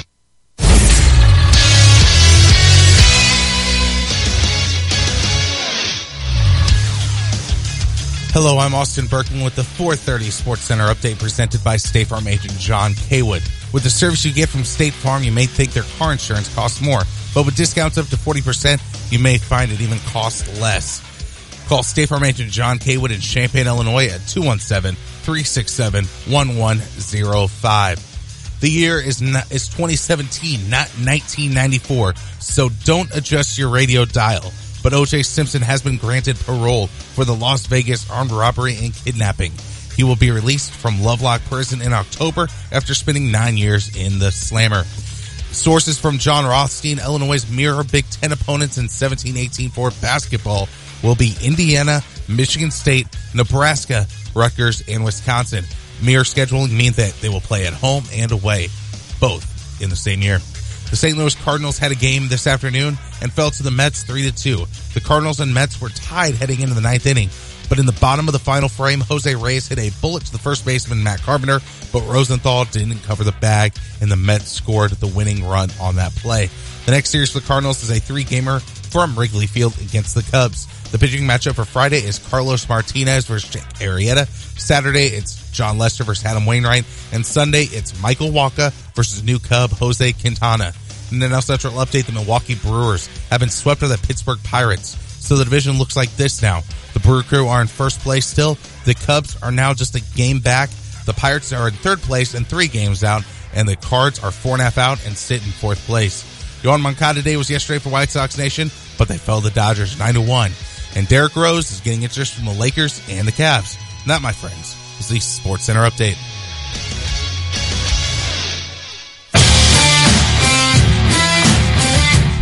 Thank you, Austin Berkman, back at the studio holding things down for us. It is the Tay and J Show live from Bunny's Tavern, and whether you just purchased your new home or you've been a homeowner for years, the experts at Busey Home Mortgage share 6 essential items for your home's to-do list. Number 1, create a budget. Number 2, protect your property. Number 3, prioritize your safety. Number 4, take your tax deductions. 5, make it your own. Personalize your space to make your house a home. And number 6, this is important, save for a rainy day. Because although life may be sunny now, it's a good idea to create a rainy day fund. Whether you need tools to budget for your home, or you're looking to build, buy, or refinance, Busey Home Mortgage is here with expert advice and simplified solutions. Visit BuseyMortgage.com for loan programs, rates and fees, and financial calculators to help you determine how much you can afford. Get pre-qualified and shop for your home knowing all of your options, and apply online at BuseyMortgage.com at your own pace. It takes 20 minutes or less. It is the Tay and J Show. Lon Tay, Mike Carpenter, Harry Black, live at Bunny's Tavern. Taco Thursday today. $1 beef tacos, $1 chicken quesadillas. They always have their $14 mix and match domestics. Harry has never had the beer chili, and I just ordered you a cup of beer chili. So I cannot wait until you try this. Are you a chili guy, Harry? I've never even eaten chili. I don't even know how to eat it. Like, do you eat it with a fork? Do you eat it with a spoon? Whoa, you eat it with a spoon. You've never eaten chili? Never? Not that I can remember. You know what? Scrap Brad Sturdy. Do not even have him on. This is a whole segment. No, we'll get into that later. Yes. Well, yeah, you just eat it with a spoon. You'll be good. So they'll give you some cheese with it. You can throw the cheese in there. They'll give you some onions if you want to add that to it. I always like to add a cracker to it. Oh, it's excellent. So it's like soup. It's kind of like soup. It's a chunkier soup. So it's like chunky soup. I can't believe you've never had chili. That's really odd. That's bizarre. I have wanted to since I saw that episode of The Office, though, where he drops the chili on the floor. Ever since then, that's the thing. Yeah. All right, it is time to head to the Jupiters at the Crossing phone line, and we're going to welcome in our buddy Brad Sturdy from Orange and Blue News, orangeandbluenews.com. Brad Sturdy, you were just down Peach Jam. You saw a lot of basketball. Give me an overall thought before we get nitty gritty on some of the players. What were your overall thought of some of the Illini targets and some of the guys that you were able to see down there? I mean, I think that obviously there's a lot of. I think the biggest thing is there's a lot of competition out there for these guys. I mean, these players have just a ton of offers. And I think for me the fun part is seeing a kid like the kid from St. Louis, Chaminade, Jericho Helms, who had just a fantastic week. Came in with no high major offers and left with 17. So that's the fun part for me, just seeing it, including Illinois, by the way. So I mean, those are the fun things. Those are the great things to see, and they're back at it this weekend. So we'll see more and more offers come out for these kids, and more people checking them out. So it's a pretty crazy time of year. Brad, you're seeing this coaching staff for the first time really target recruits. What are you seeing in their approach that differentiates them from the last coaching staff? Because what I'm noticing, and this is from afar, they seem to identify these targets quicker, and they just seem to go full bore and say, okay, well, we want that guy. And maybe they aren't always the 5-star guys initially, but they seem to identify needs and what they want a lot quicker. Yeah, I think the one thing is Brad Underwood. I mean, he's an older guy. I mean, like for a guy who's just coming into a high major job, and only has 4 years of head coaching experience. He's an older guy. He's very confident in what he wants and what he sees, and he's like, that's the guy I want. That's what I want. And so he's going to go after him. So he's pretty clear, and he's very straightforward. I mean, there's not going to be beating around the bush or anything. He just tells them like it is, and I think it's pretty refreshing. It's pretty good. But he has a good approach, and I think they've got a great staff of recruiters. Obviously, we know Jamal Walker well, and Chin Coleman is really making a name for himself, and then Orlando Antigua has made a name for himself, bringing in 5-star kids around from around the country for Kentucky. So they've got a great staff of recruiters to go with Underwood, and I think Underwood's the kind of guy who just kind of can sell it. This is what I want, and then he picks the guys, and he's very confident in what his evaluations. Brad Sturdy from orangeandbluenews.com, on Twitter at Sturdy32, a must follow. And Brad, recruiting has always kind of been flux, and there's new targets that emerge seemingly out of nowhere. So what are a couple of the names that have emerged since Peach Jam that are now towards the top of the list for Coach Underwood and the staff? Well, the biggest one is Jericho Helms. I mean, he's the guy that, just blew up. He's first team All Peach Jam performer and just had an amazing tournament. And then you've got guys like you've got the Amadou Sow, the kid from the Oakland Soldiers, helped them win the championship of the Peach Jam. So he's a big guy. He's athletic. Tamel Pearson's another one. We all know about the Ios and the Talon Horton Tuckers and Tim Finkeys, but these are some of those new names that have really kind of blown up recently and come out, and it's really it's exciting time. I think probably the newest name on the board would be a kid from North Carolina, who they saw down in Atlanta at the Adidas event, and I think that's those are the kind of things that you find. The Hinton kid, Nate Hinton from Charlotte, North Carolina, and he was a kid that they saw and they liked, and like you said, he's 6'6" wing with some point guard skills, and they were like, that's the kind of guy we want, and they went out and offered him immediately. You can follow Brad Sturdy on Twitter at Sturdy32. You mentioned we all know about guys like Io. Brad, I mean, obviously I think we're all Io guys. Did he impress you even more down there, or is he exactly what you thought going into it? And kind of explain to us exactly how a kid like that could help Illinois with regards to his play on the court. Well, Io is a kid who can, although he's a point guard, he's not necessarily a point guard. I mean, he's more of a lead guard, and he can score. He can play 1, 2, 3, and we talk positionless offense, but he's just a ball handler. He can pass handle. The biggest question mark with him is his outside shot. It's not that it's a bad outside shot, but it's really a set shot. I mean, when he shoots his jumper, it's a set shot. He doesn't really get a lot of lift on it, and so that's something he's got to work on. He can defend. He's long. He can get in passing lanes. He's very athletic. So he's a great fit for what they want to do. And the thing is, they can play three guards. I mean, people say, well, Mark Smith's a 1, or Tijon Lucas is a 1, or Trent Frazier's a 1. Well, you can put 3 guys on the floor, or you can put Io on with 2 of those other guys, and you're fine. And you got 3 point guards out there, and we've seen Illinois do okay when they've had 3 guys who are point guard size or point guard skills guys with D. Darren and Luther, and that's kind of thing that you see more and more. You want to have those guys who can handle the ball, can pass the ball, understand the game, and can defend on both ends, defend as well, so he can play on both ends, and that's what Io does. So I mean, he's a great fit for what they're looking for. Obviously, I think the thing about him, he didn't really change. I mean, he's just what I thought he was. I mean, he didn't really change. He had some good moments, some bad moments, whatever, but he's a high caliber kid. He's ranked like 21st in the country according to our Rivals rankings, which is great. Obviously that's 5-star, that's, elite, but he's not maybe a blue blood top 10 Kentucky type guy, that's going to be one and done. I mean, he's a guy who's going to be around in college for a couple, 3 years and as he develops the rest of his game. But I think that's great for a school like Illinois. I mean, you can bear the fruits of that player for, 3 years. That's definitely a positive.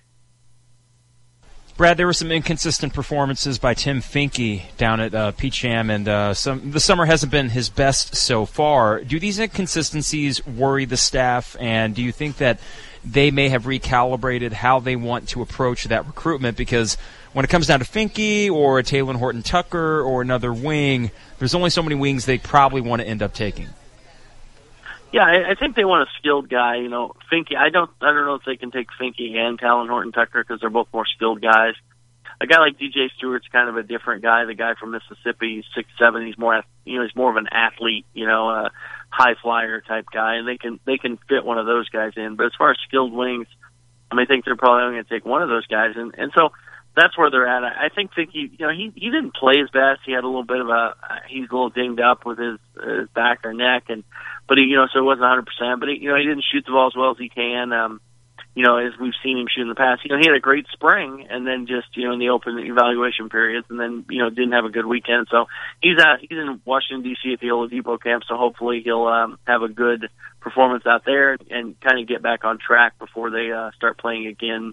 This week and then into Vegas the following week. And so, but I don't think Illinois has decided they don't want Tim Finke or something because he has a couple bad games. I mean, they like his skill set, they like what he can do, and so I think they're still recruiting him, obviously. So I mean, that's something that they're obviously going to take him if he wants to come to Illinois. But if they get another commitment from another kid first, then that could change that.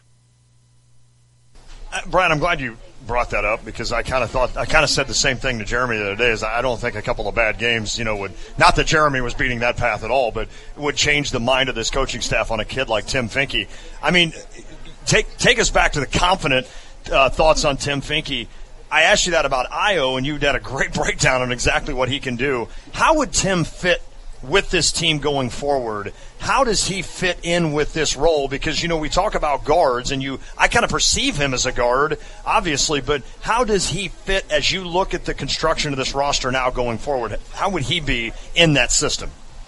Well, with the four perimeter guys, they're very positionless and they can interchange, and so Finke can. But where they look at positions is who can you defend, and I think Tim would defend mostly threes, possibly fours, undersized fours. He could defend 2 at 6'7". So that's an advantage he would have. I think with Tim also, he has good ball handling and passing skills, and he can shoot the ball. His shot's been a little off, but I think there's a little. He's got a little, we actually, just talking to people, that it seems like he's got a little hitch, and you can see it in the rotation on the shot and it's released, but I think that's an easy fix, and he'll be right back to shooting a while. He just needs some gym time, and I think that, it's hard to get that when you're playing all these games all the time. It's hard to get that time in practice that you kind of need to kind of, cure those ills. But I think that's his issue, and I think as he gains that, as he, develops as he's already developed physically, gotten a lot stronger as he develops as a player, and in this Underwood system, his basketball IQ comes through, and so I think that's important too. They like guys that are intelligent, know how to play basketball, and Finke does know how to play basketball, knows how to read things, and knows how to play, and so you're not starting from scratch when you're a freshman, trying to teach a guy the game. One more question for you, Brad. There was an article by Matt Norlander from CBSSports.com, the 25 players are the most to prove, and he included LeBron on that, which I think is an apt choice. LeBron does have a lot to prove this year, but there was a line in that blurb about LeBron that I wanted to get your thoughts on. It says that LeBron could potentially be a big numbers guy on a team that fights to reach the NIT. Let's say Illinois finds themselves in a situation where they are merely fighting for an NIT bid. Young roster aside, all the question marks aside, would that be a disappointing first year for Underwood? I think he would be disappointed. For me personally, there's so many question marks about this team. It's all new. It wouldn't shock me to see them miss the NCAA tournament, but I can tell you right now that the coaching staff, that's not their goal. They're playing this to be in the NCAA tournament. Brad Underwood wants to win basketball games. That's what he's paid to do, and he plans on doing it.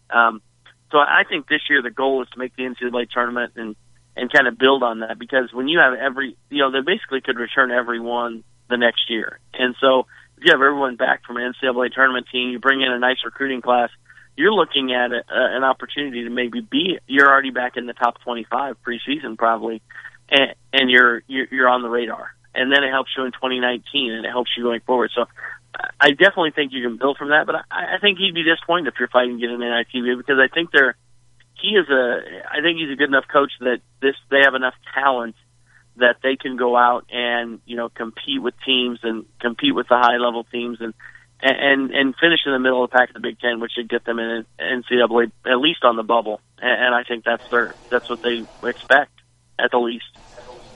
Always great stuff. Brad Sturdy, orangeandbluenews.com. Follow him on Twitter at Sturdy25. Brad, always appreciate your time. I'm sorry, at Sturdy32. What was I saying, 25? I was thinking Kendrick Nunn. You're still thinking of chili. You just can't get past the chili thing. You're not going to lie. I'm not going to lie to you. It just showed up, by the way. Brad, I kid you not. I thought you were just messing with Brad. No, I wasn't. I honestly just had one of those brain moments. At Sturdy32. I'm sorry, Brad. Hey, buddy, it's always good to chat. We appreciate your info, my friend. Hey, thanks for having me, guys. See you. Appreciate it. Brad Sturdy. No, I was not. I literally just had a moment. I thought that was a nice subtle burn if it was intentional, but no, it wasn't. Hey, by the way, I'm looking at Brad. I'm even looking at his Twitter right now. Is the sad part. New Mexico has offered Io DeSunmu. Does that scare you? Not in the least. Not in the least. Right. There was an article that Brian Snow from Scout had today, and the usual suspects were in there for Io. Xavier has been in there from the get-go. He mentions them first in that article. Illinois mentions second. Kansas and Coach Self and Coach Howard specifically were referenced. So interesting. There's always that leeriness of not again. Now I do feel more confident about this, partially because we're in the Brad Underwood honeymoon phase. He got Mark Smith. So far, 1 for 1 on the guys you needed to get. Others would say that you didn't keep Jeremiah Tillman. Understood. More moving parts in that story than just Underwood not keeping him. There's no doubt. But it was good to get Brad's take on that. And as we kind of have another couple months here to ramp up until fall practice starts, the big story is going to be, because there's so many uncertainties with this team, we won't find out a whole lot until November about this season. But going forward, you certainly feel a lot better entering into the orange and blue scrimmage if you have in your back pocket a commitment from Ayo Dosunmu. No doubt. If you have a Tim Finke or a Taylor Horton-Tucker, DJ Stewart, if you have a big guy, and I know they've circled a lot of those, including a Castleton kid that they really, really like, a big kid that can shoot the three. So they're identifying guys. They seem to be about 3-4 deep at every position they're targeting. And I just feel a lot more confident in their ability to close on guys that will work in their system. That's the key difference. You're talking, and Harry and I are staring at our chili. Well, I think we take a break now. Yes, absolutely, because everything you just said seems to be perfect. It's just I'm ready to eat my chili. So when we come back, though, there's a cool event going on in Champaign this weekend. We're going to talk to Lois at Christopher and Company and get her thoughts on that. We're going to have Mike's Mike next hour. We got some good questions. You can always tweet some more. Tweet you can at shoot Lon. them at me if you can, or if you want. Yeah. At Lon Tay, ESPNCU, or you can even tweet them or text them. I'm sorry, to our or twit them. Or any of that. Chief Bauer text line 359-2255. We're live at Bunny's, getting ready to eat their beer chili. It's the Tay and J Show. Baxter's Grill in Champaign serves up classic American cuisine made with the freshest ingredients. And now, all summer long, you can enjoy Baxter's delicious food and ice-cold drinks outside in their spacious outdoor bar and patio. In addition to their signature appetizers and entrees, Baxter's has happy hour specials 6 days a week, including half-price bottles of wine on Tuesdays and $2 Coronas and $4 margaritas on Thursdays, along with live music on Thursdays and Saturdays. Baxter's American Grill, 100 Trade Center Drive in Champaign.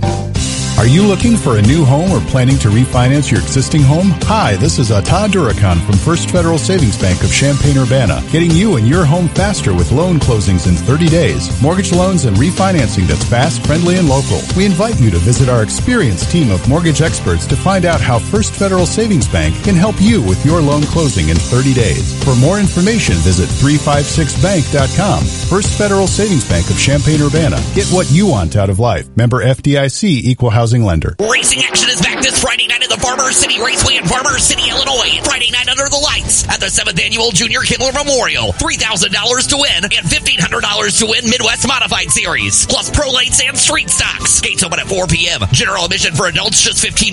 Kids 12 and under get in free. Pit passes $30. Kids 12 and under pits just $15. At the Farmer City Raceway for the 7th Annual Junior Kimmler Memorial. Presented by K&S Furniture and the City of Farmer City. The Farmer City Raceway, where we'll sell you the whole seat, but you'll only need the edge. Alto Vineyards has long been a leader in the Illinois wine industry, winning over 700 awards in national and international wine competitions in the last 20 years. Now, Alto Vineyards, along with SJ Broadcasting, present Music Among the Vines, East Central Illinois' premier summer concert series, held under the stars. Stop by Alto Vineyards each weekend throughout the summer and indulge in Illinois wines, premium beers, soft drinks, and light food items, all while experiencing the best music the area has to offer. For more details, visit altovineyards.net or call 356-4784. This Saturday at Alto Vineyards Music Among the Vines, blues lovers, you're in for a treat with the sounds of Kilbourne Alley Blues Band.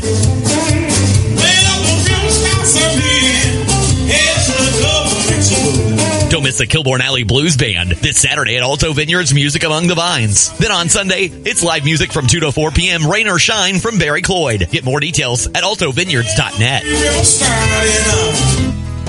Ask the Expert with Stevie J Broadcasting. If you're looking to refurbish your house, our friends at Country Arbors Nursery and Kramer Siding and Windows will have your house the envy of the block. And while you're at it, tweak the inside with flooring surfaces and Lance Heating, Cooling, and Plumbing. Support our U of I community at the U of I Community Credit Union. Then make sure you're looking good with clothing from Game Day Spirit and a beautiful smile from West Main Dental. Ask an expert. Visit StevieJay.com. You've heard me doing my hobby. Roll 'em up! Water wrap, go!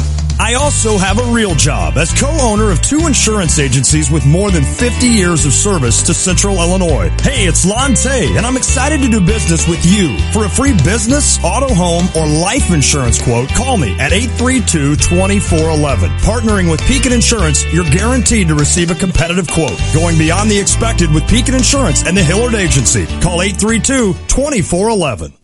When you're heading home, Tay and J are on your way talking sports. Weekday afternoons 3 to 6 here on ESPN Radio 93.5. All right, we need to turn on Harry's mic right now. Okay, Harry. Tay and J Show, ESPN Radio 93.5. Latte, Mike Carpenter, Harry Black, live at Buddy's Tavern. Taco Thursday, dollar beef tacos, dollar chicken quesadillas. They have Reckless Whiskey, the band, playing in their parking lot party Saturday at 8 o'clock. They encourage you to get here early. They also have beer chili.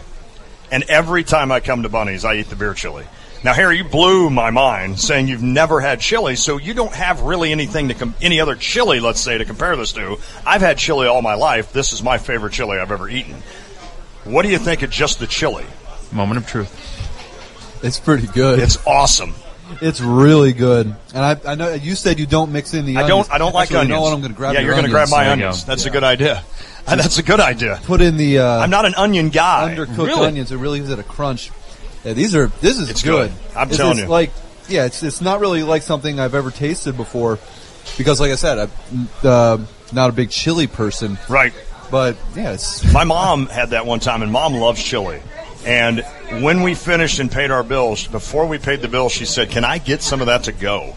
That's how much she liked it. So I'm telling you, if you get down to Bunny's, you got to have I know when it's 100 degrees, it's the last food anybody's thinking about is chili. Bowl of chili. I mean, I'm with you on that. It sounds strange when it's 100. The index is 107. But, man, anytime I come to Bunny's, I take my chance, and I eat the beer chili. It's good stuff. Actually, all the food here is really good. Oh. And not only is it good, it's really cheap for how good it is. It's ridiculous. And the food quality is not, it feels like you're getting away with highway robbery when you come here and then you get the bill and then you say, that can't be right. No. But it is. Bunny's Tavern, of course, in downtown Urbana. I just ordered Harry and I chili, and I had I shouldn't even say this on the air, 2 Mountain Dews, that's good for watching your figure. That's good. I just needed some energy. It's under $10 for all that. Yeah, of course. I'm laughing when I get it. You know what my dad would do if he was like eating chili? He'd say, "Oh, what are you talking about? It has beans and meat and onions and it's got dairy and the cheese. It's all good for you." Yeah. It's kind of like pizza. Pizza sometimes would be good. Yeah, you got the pizza bread. Has all the food groups. Absolutely. Yeah, bread, dairy. Absolutely. Now, if you call tomato a fruit, you actually get fruit on your pizza. Or you can have both of them. Do they call tomato fruit? Tomato and fruit and vegetable. Exactly. So there's that. It's a very versatile food, as is chili. And I love the beer chili. There's actually some chili that Kara makes in the fall. It is pumpkin chili. Really? Yeah, in the crock pot. And you just make it about 4 hours. Oh, my God. Is there anything better than a crock pot? No, there really isn't. Really, I don't. Whether you're lazy or whether you just really don't know how to cook, the crock pot is the thing. I mean, that had to have been some dude that invented that. I would think so. You know, and what I mean by that is I'm giving you all the credit in the world. Jeffrey Kroc. That you guys know how to cook a heck Jeffrey of a lot. Kroc from Ohio. Created back in Joe 1933. Kroc and Jim Pott. Jeffrey Kroc from Pott, Ohio. No, but I agree. I mean, Mr. Kroc and Mr. Pott. You can seriously just take whatever's in your fridge and just throw it in there with some juice or whatever, or with some broth, and just heat it up. Broth. That's all you need to do. Okay, so we have a 5 o'clock hour that's wide open. What are we going to talk about? Well, we got drive time to start things off. I have a list at 5:25. Okay. At 5:40, we got Mike's mic. You can ask me anything, tweet Lon or myself a question, and we'll get that on Mike's mic. Absolutely. And we're going to end the show with Harry Black's new segment, Would You Rather? I cannot wait for this. Live at Bunny's Tavern, we're back for the 5 o'clock hour. It's the Tay and J Show.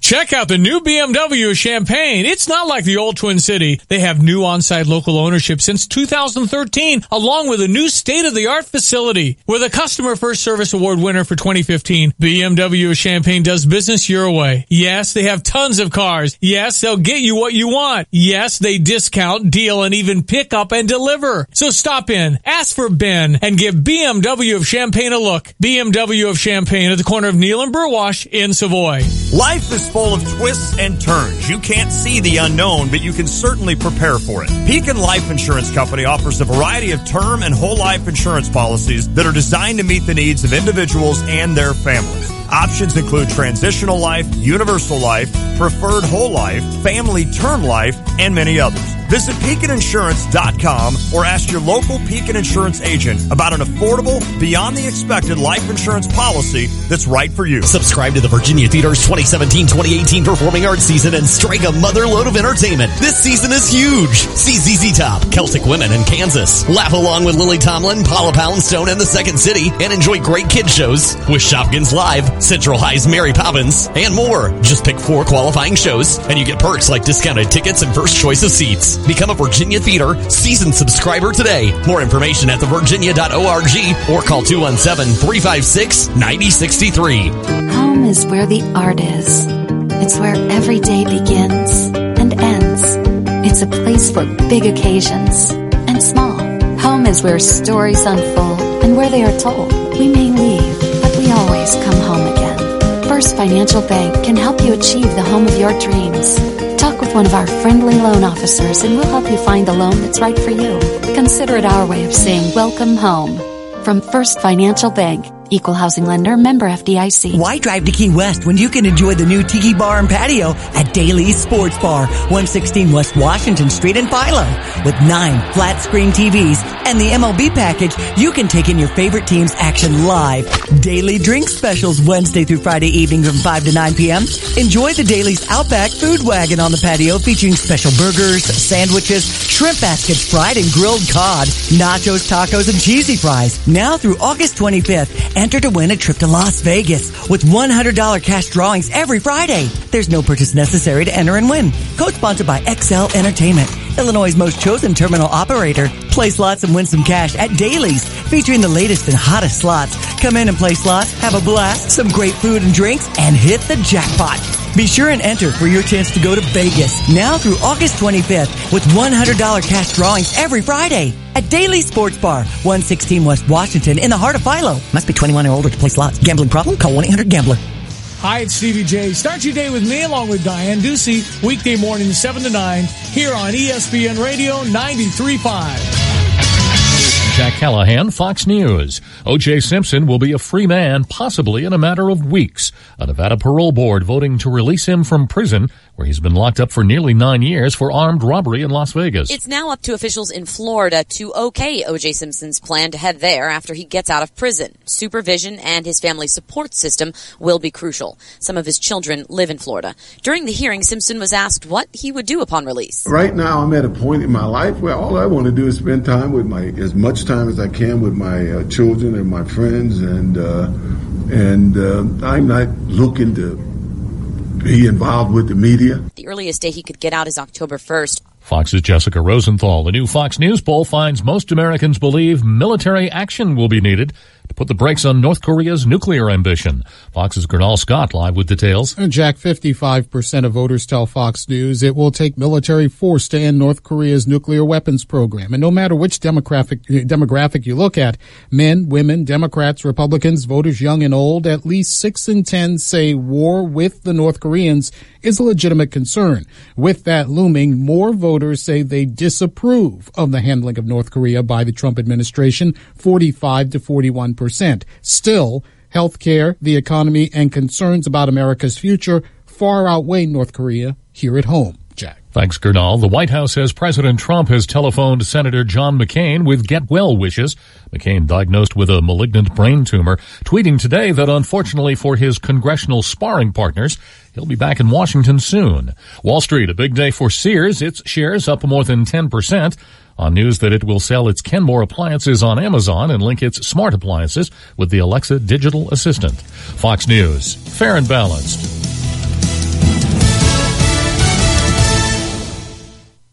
If you run your own business, when you're not on the job, you're on the road. In your van.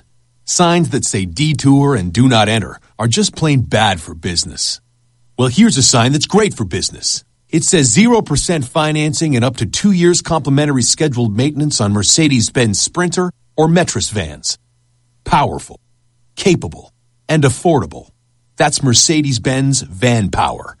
With pioneering safety technologies and low total cost of ownership, Mercedes-Benz vans are the right choice for your business.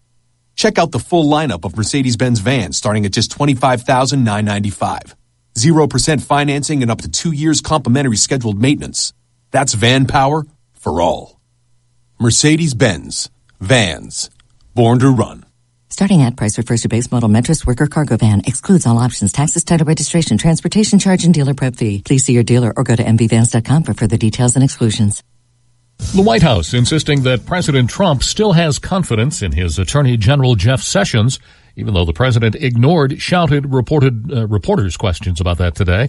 And despite critical comments from the boss in a New York Times interview, the Attorney General says he's staying. We love this job, we love this department, and I plan to continue to do so as long as that is appropriate. The president's nominee to be the next FBI director passes his first confirmation test. Mr. Chairman, the votes are 20 yeas, no nays. The unanimous vote reports Mr. Wray to the floor for Senate action. Christopher Wray's nomination approved by the Senate's Judiciary Committee makes approval by the full Senate seem likely. But the future of the health care bill in the Senate still unclear. Republican senators say they're still not sure what they'll be voting on early next week. I have no idea whether it's going to be yet another version of the Senate bill.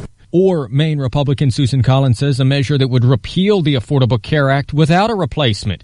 A revised Senate health care plan would increase the number of uninsured Americans by 22 million in 10 years, according to a new Congressional Budget Office estimate. But that bill already faces too much Republican opposition to advance.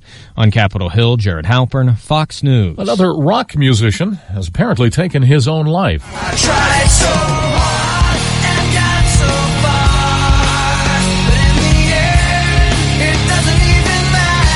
Lincoln Park singer Chester Bennington found dead at his home in Los Angeles. He was 41 years old. Bennington was good friends with Soundgarden frontman Chris Cornell, who hanged himself 2 months ago. Late word from Spain, forensic experts have opened Salvador Dali's coffin to take DNA samples. The artist's body exhumed to settle a paternity lawsuit. Salvador Dali died in 1989. I'm Jack Callahan, Fox News Radio.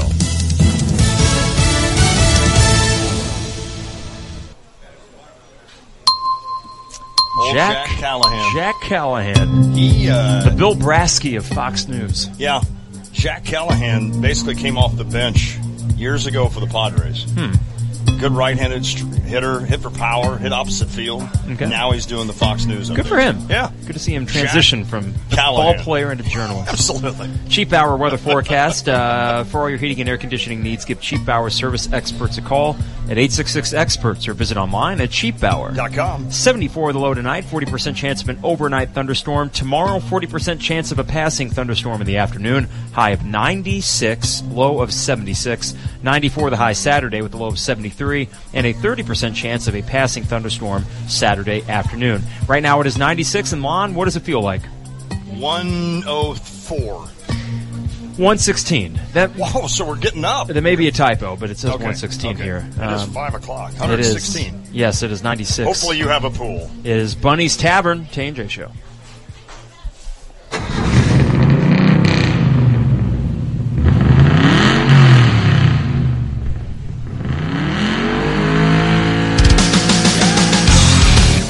It is Drive Time presented by Honda BMW of Champaign. For a wide selection of new and used vehicles, visit Honda BMW of Champaign at the corner of Neal and Burwash and in Savoy. Yep. Or visit them online at drivechampaign.com. Drive Time when we recap the show so far. All right, Carp, we've had a lot going on here. We started out with the Cardinals. By the way, they lost today. Yeah. Shocking. By the way, the bullpen blew it. Shocking. This time, Trevor Rosenthal comes out. Cardinals had a lead in this game. Brett Cecil gives it up. Tie game. They go into the ninth inning. Tied at 2. Trevor Rosenthal comes on and walks the first hitter. Now, that guy ultimately gets forced at second, but the Mets end up scoring the winning run. So the Cardinals have now lost 3 out of 4 games after the break in walk-off fashion. They've lost those, and now you lose that and travel now to Chicago to face the Chicago Cubs. It just isn't fun right now being a Cardinals fan. It's just one thing after another. I said that today.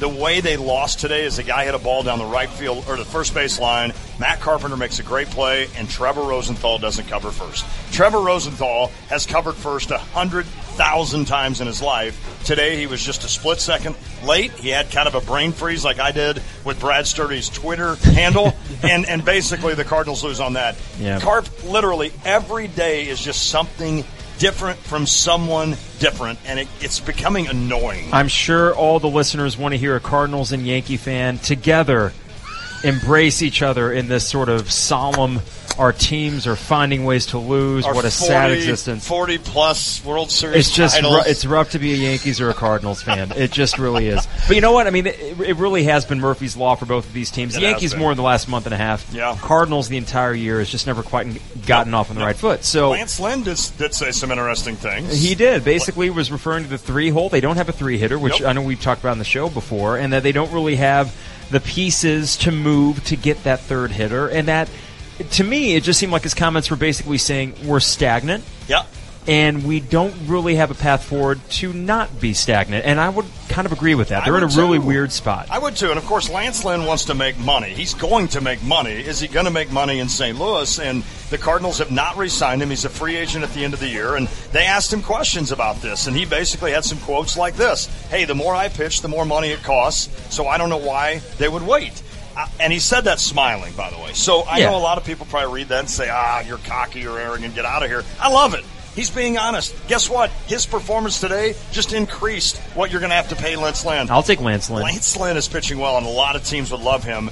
I do kind of think here, this little 10-game stretch, which now they go to Wrigley. They're 3-4 through 7 after the break. Now they go to Wrigley.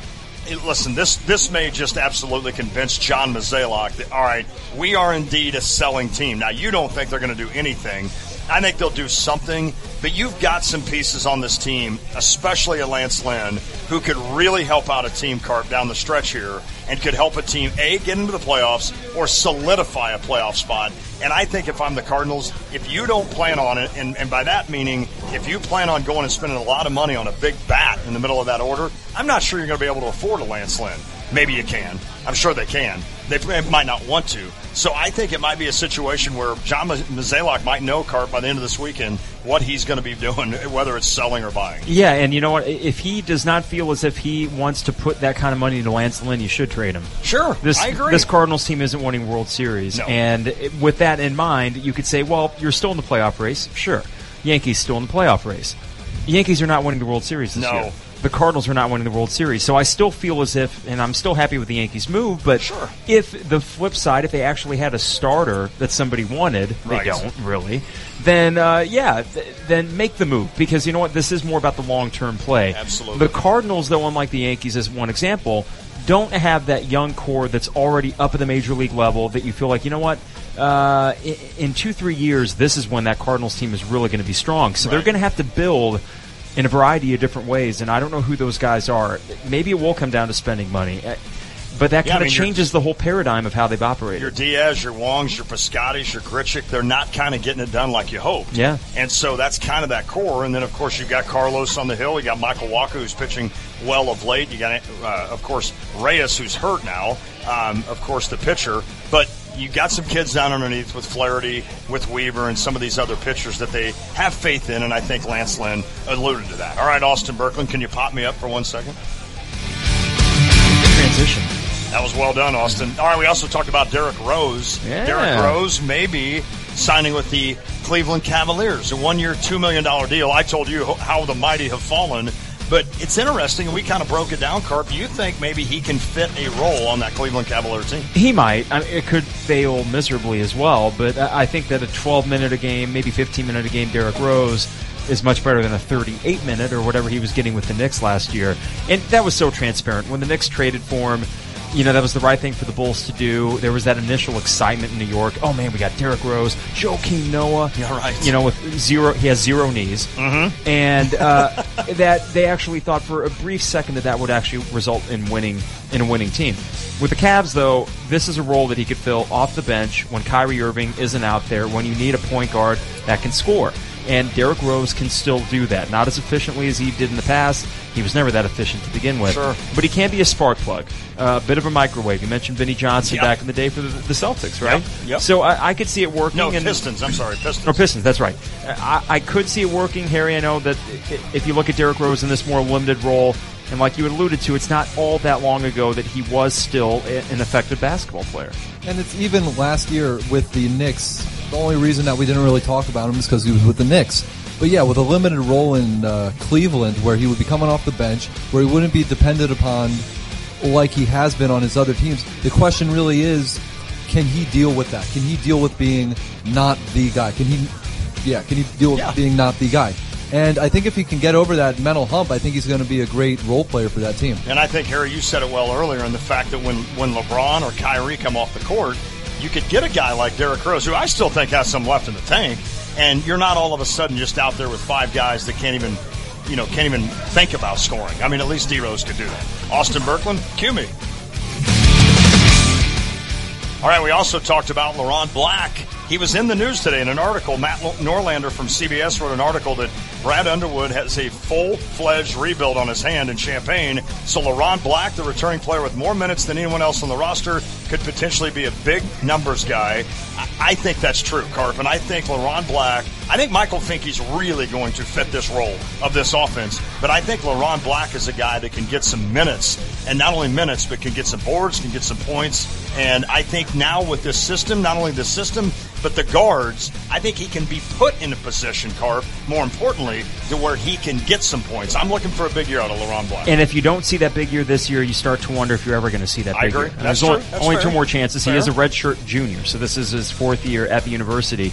And what I'm looking forward to is, okay, we aren't going to get every game like he had against Purdue his freshman year. I understand that. Right. That was a phenomenal night, but what you did see was a glimpse of how good of a player and how much of a talent he really is. There's a reason he was as highly regarded as he was in the recruiting rankings. So I am excited to see what LeRon does. I think that his role will work on this team much like Finke's. I feel like he was not underutilized, is misutilized. Yeah, maybe. Incorrectly utilized on last year's team. So I'm looking forward to see what kind of jump he could take. I think it could be exponential. If it is, then all of a sudden, unlike this article states, fighting to reach the NIT, a really good LeRon Black means that you're fighting to make the NCAA tournament instead. Without a doubt. And Harry, I mean, there's not many big guys on this team. So he's going to have plenty of opportunities to put up numbers, if you will, kind of check the stat sheet, if you will, with regards to rebounds and points. And I think that's what he needs to focus on. Yeah, the rebounds and the down low points are there for him. They're there for the taking. Like I said, he's the biggest, strongest guy on this Illini basketball team. He's just got to realize that he has to be the dominant force down low. Yes, absolutely. Austin, one more time, buddy. One thing we didn't mention, Matt Kuchar, Jordan Spieth, Brooks Koepka. We know a couple of those now. I don't know all 3 of those names. Koepka, of course, winning the U.S. Open earlier. All 5 under after round 1 of the British Open. Wow, all right. That thing's going on at like 3 a.m. The Open Championship. The Open Championship. I saw an article where you cannot actually say the British Open. Oh. It's on NBC? It's on the Golf Channel and then NBC. Okay, yeah. But this weekend will be NBC. When NBC bid for it, in their contract, it's stipulated you cannot call it the British Open. Can I do that at Bunny's Tavern? Yes, you can. Okay, I can call it the British. And the British Open, and that's what most people So call everybody it. should be happy, unlike the U.S. Open, where you didn't know any of the kids up front except for Koepka. You got Cooch, you got Spieth, you got Koepka, Paul Casey, Schwartzel. You've got some names up there. Thomas Peters, I think, was 300 today as well. Pretty good. Also, the Blueskis, my notes. Wow. Signed Colton Parayko, 5-year deal, $27.5 million. Avoided arbitration literally minutes before they were going to sit out for arbitration. That's big for the Blues. He's one of the best defensemen in hockey. He continues, Harry, I know you love hockey. He continues the stretch of Al McGinnis, Chris Pronger, Alex Pietrangelo. The Blues have always had good blue line defensemen. This kid's going to show it for the next 5 years. Yeah, the Blues are a bigger team. They've always been a bigger team. And I remember a couple weeks ago you were talking about this is the move they have to get done. And they got it done. They got it done. He's a great young player, a great young defenseman, and I think that's a good centerpiece to build around. And I think we thank Las Vegas for taking somebody off our payroll that we could get this done. That is Drive Time. Hockey fans, as long as Harry's around, we're going to have a lot more hockey talk. They're going to with love Lon this. and him. It is Drive Time, presented by Honda BMW of Champaign. For a wide selection of new and used vehicles, visit online at drivechampaign.com or the corner of Neal and Burwash in Savoy. Coming up, I got a list. I got a list. We are live at Bunny's Tavern. Tay and J Show.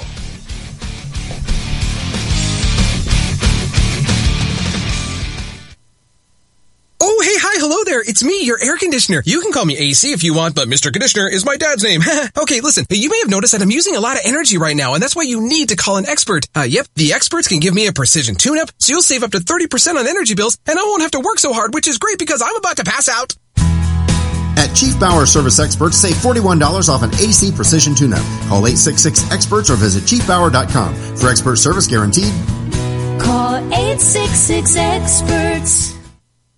Hey Cardinal fans, there's still plenty of time to make your trip to St. Louis and Busch Stadium to see the Cardinals play. Why not make it the weekend of July 28th, 29th, and 30th when the Cardinals take on the Diamondbacks? That weekend is loaded with great promotions. It begins on Friday night with the replica 1967 World Series Championship Trophy. You'll take home a version of the trophy that stands at 6.5 inches tall, and it's an item you don't want to miss. Saturday, it's the adult replica 1919 jersey presented by Fabic Cat. Add this throwback jersey to your collection. Then stay in your seat after the game for a fireworks night, also presented by Fabic Cat. Sunday, July 30th, it's a Kids Pocket t-shirt presented by the Pasta House. This t-shirt is gray with a red pocket, and it also features Fred Bird. That Sunday is also Christian Day at the ballpark. It's the weekend of July 28th, 29th, and 30th. The Cards and the Diamondbacks. Great giveaways. Tickets available at cardinals.com/promotions. There's only one Cardinals baseball. It's Lon Tay from ESPN 93.5, and whenever I need work done on my car, I go to Long's Garage. No, not Lon's Garage, Long's Garage in Urbana on Main Street, just east of Schnucks. From engines and brakes to new tires, you can get a variety of auto maintenance assistance from the experts at Long's Garage Complete Auto Service. And this summer, beat the heat and come into Long's Garage for an AC check. Since 1941, Long's Garage has offered expert repair services. Visit them today at 503 East Main Street in Urbana, just east of Schnucks.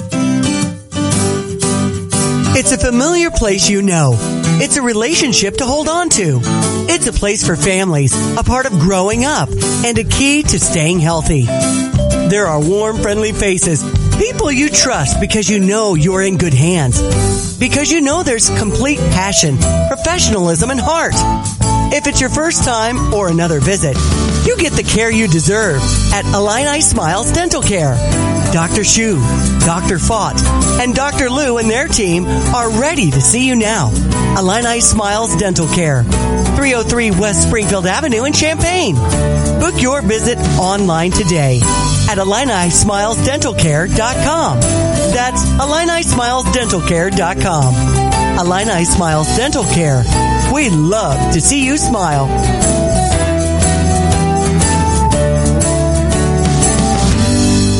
Diane Ducey here to tell you about Mobile Meter. When I'm playing taxi to my kiddos, I no longer have to worry about parking tickets and loose change. I downloaded the Mobile Meter app to ease my parking frustrations. You should download the Mobile Meter app today. It's available on iTunes, on your phone app store, or at mobilemeter.us. You're listening to WSJK ESPN 93.5 Tuscola, Champaign-Urbana, your home for the St. Louis Cardinals.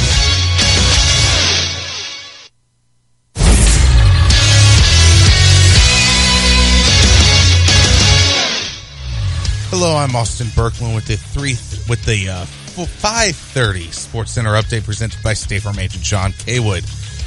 At State Farm, when home and auto work as a team, you score time and money. Call State Farm agent John Kaywood at 217-367-1105 today.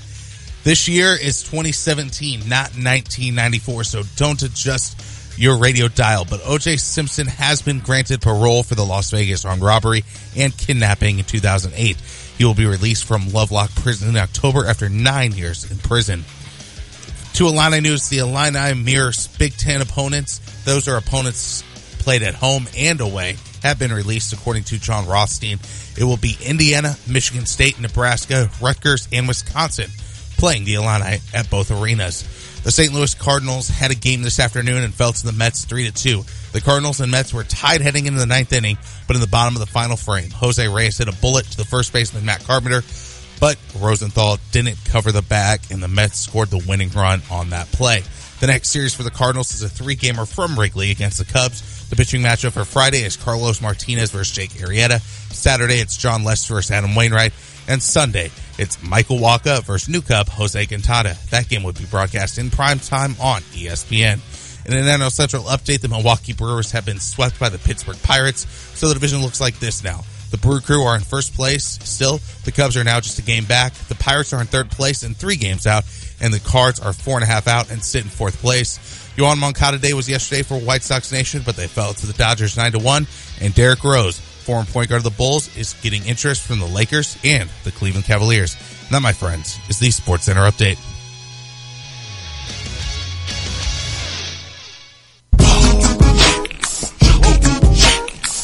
It's the Tay and J Show, ESPN Radio 93.5. Lonte, Mike Carpenter, Harry Black, live at Bunny's Tavern. Taco Thursday at Bunny's. $1 beef tacos, $1 chicken quesadillas. They always have the $14 mix and match domestic. And I know, Carp, they're excited about this Saturday. They're doing another parking lot party.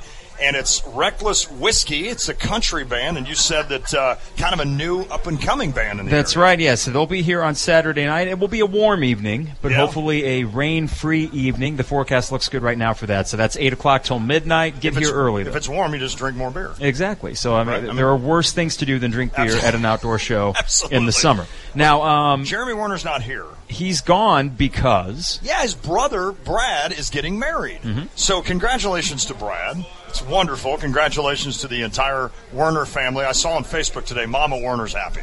She's posting like nostalgic stories about when her and her husband met and this and that years ago, and now all of a sudden her baby's getting married, and both babies will be married. So it's really cool for Brad, and I'm happy for him. A guy I've never actually met. Me either. Brad Werner. I do notice that Brad has the same, kind of like Jeremy, that if you come with an argument... Oh, yeah, the that Warners isn't, they'll get at you. Right. If you don't present, like, here's A, B, and C, bulls, why man. I think this one, Yes. they'll let you know about it. Yes. But I do appreciate that because sometimes I need to remind myself that thoughts that I have are not always coming from a logical place. Correct. Yeah. That's correct. And sometimes it's magic when you see the Werner brothers get into a little bit of a little Twitter. Yes. That is magic. And you just know, because poor Jeremy, he's like 8 feet shorter than Brad. He's 6'5". Yeah. So because Brad is what, 6? I mean, he's tall. 6'5", I think. God. And Jeremy is not tall. Pretty much. What is Jeremy? Maybe 5'8"? 5'10", I think. 5'10"? Yeah, I think he's like 5'10", maybe. Okay. Ish. Because I'm like 5'10" and 3/4. I'm going to defend him here. He's like 6'3". Yeah, I mean, he's not short. No, he's not short. No. So, but Brad, congratulations to Brad. But when Jeremy is not here, I always kind of relax because I think to myself, I don't have a list that I have to sit there and think about who's the all-time, greens and regulation PGA guys. So in the you world. thought. So I you thought. thought there's no list today, but then you come with a list. Austin, could you help us out? Yep. He's got a list. Jeremy has got a list. He's got a list. Jeremy has got a list. 'Cause we love to go through lists just to mess with the lawn. Can you do it in public? Here we go. It's so stinking hot, you could grill a steak on the Bunny's parking lot, but I'd eat it anyway. All right. That's pretty good. Pretty good. You call it scatting? You eat a parking lot steak at Bunny's on a hot summer day.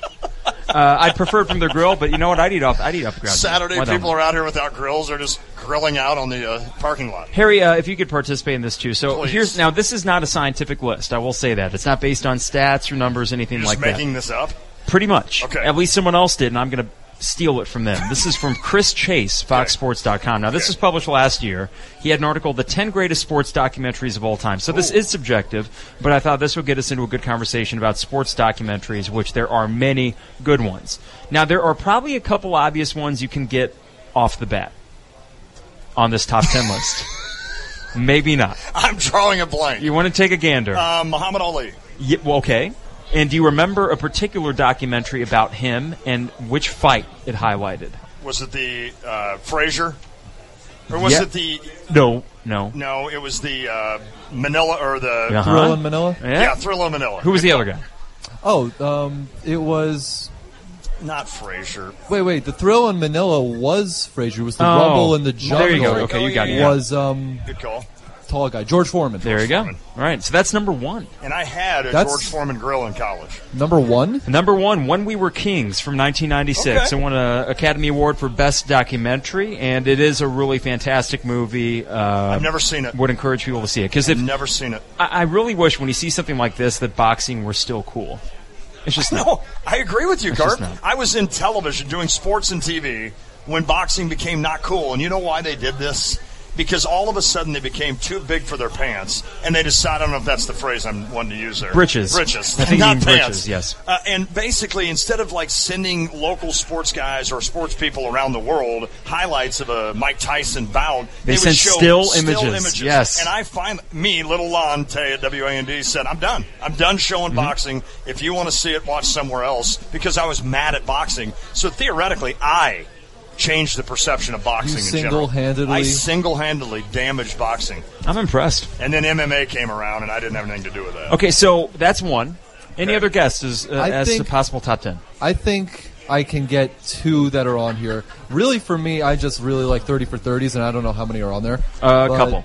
Okay. I'm going to say the OJ Made in America is in there. That's gotta be right. That is number 3, Okay. yes, on this list by Chris Chase, top 10 sports documentaries of all time. So number 1, When We Were Kings. Number 3, OJ Made in America. Another one in the top 5 is an obvious choice. Probably the most famous documentary of all time. And it's not coming to me. It's a really long movie, and it didn't take place too far from here. Hoop Dreams. Really? And it, Hoop Dreams? There we go, Hoop Dreams. In fact, the old Assembly Hall was in it when they come down to Plain State. Hoop Dreams number 5, which some would argue should be number 1. Can I go full disclosure? Never seen it.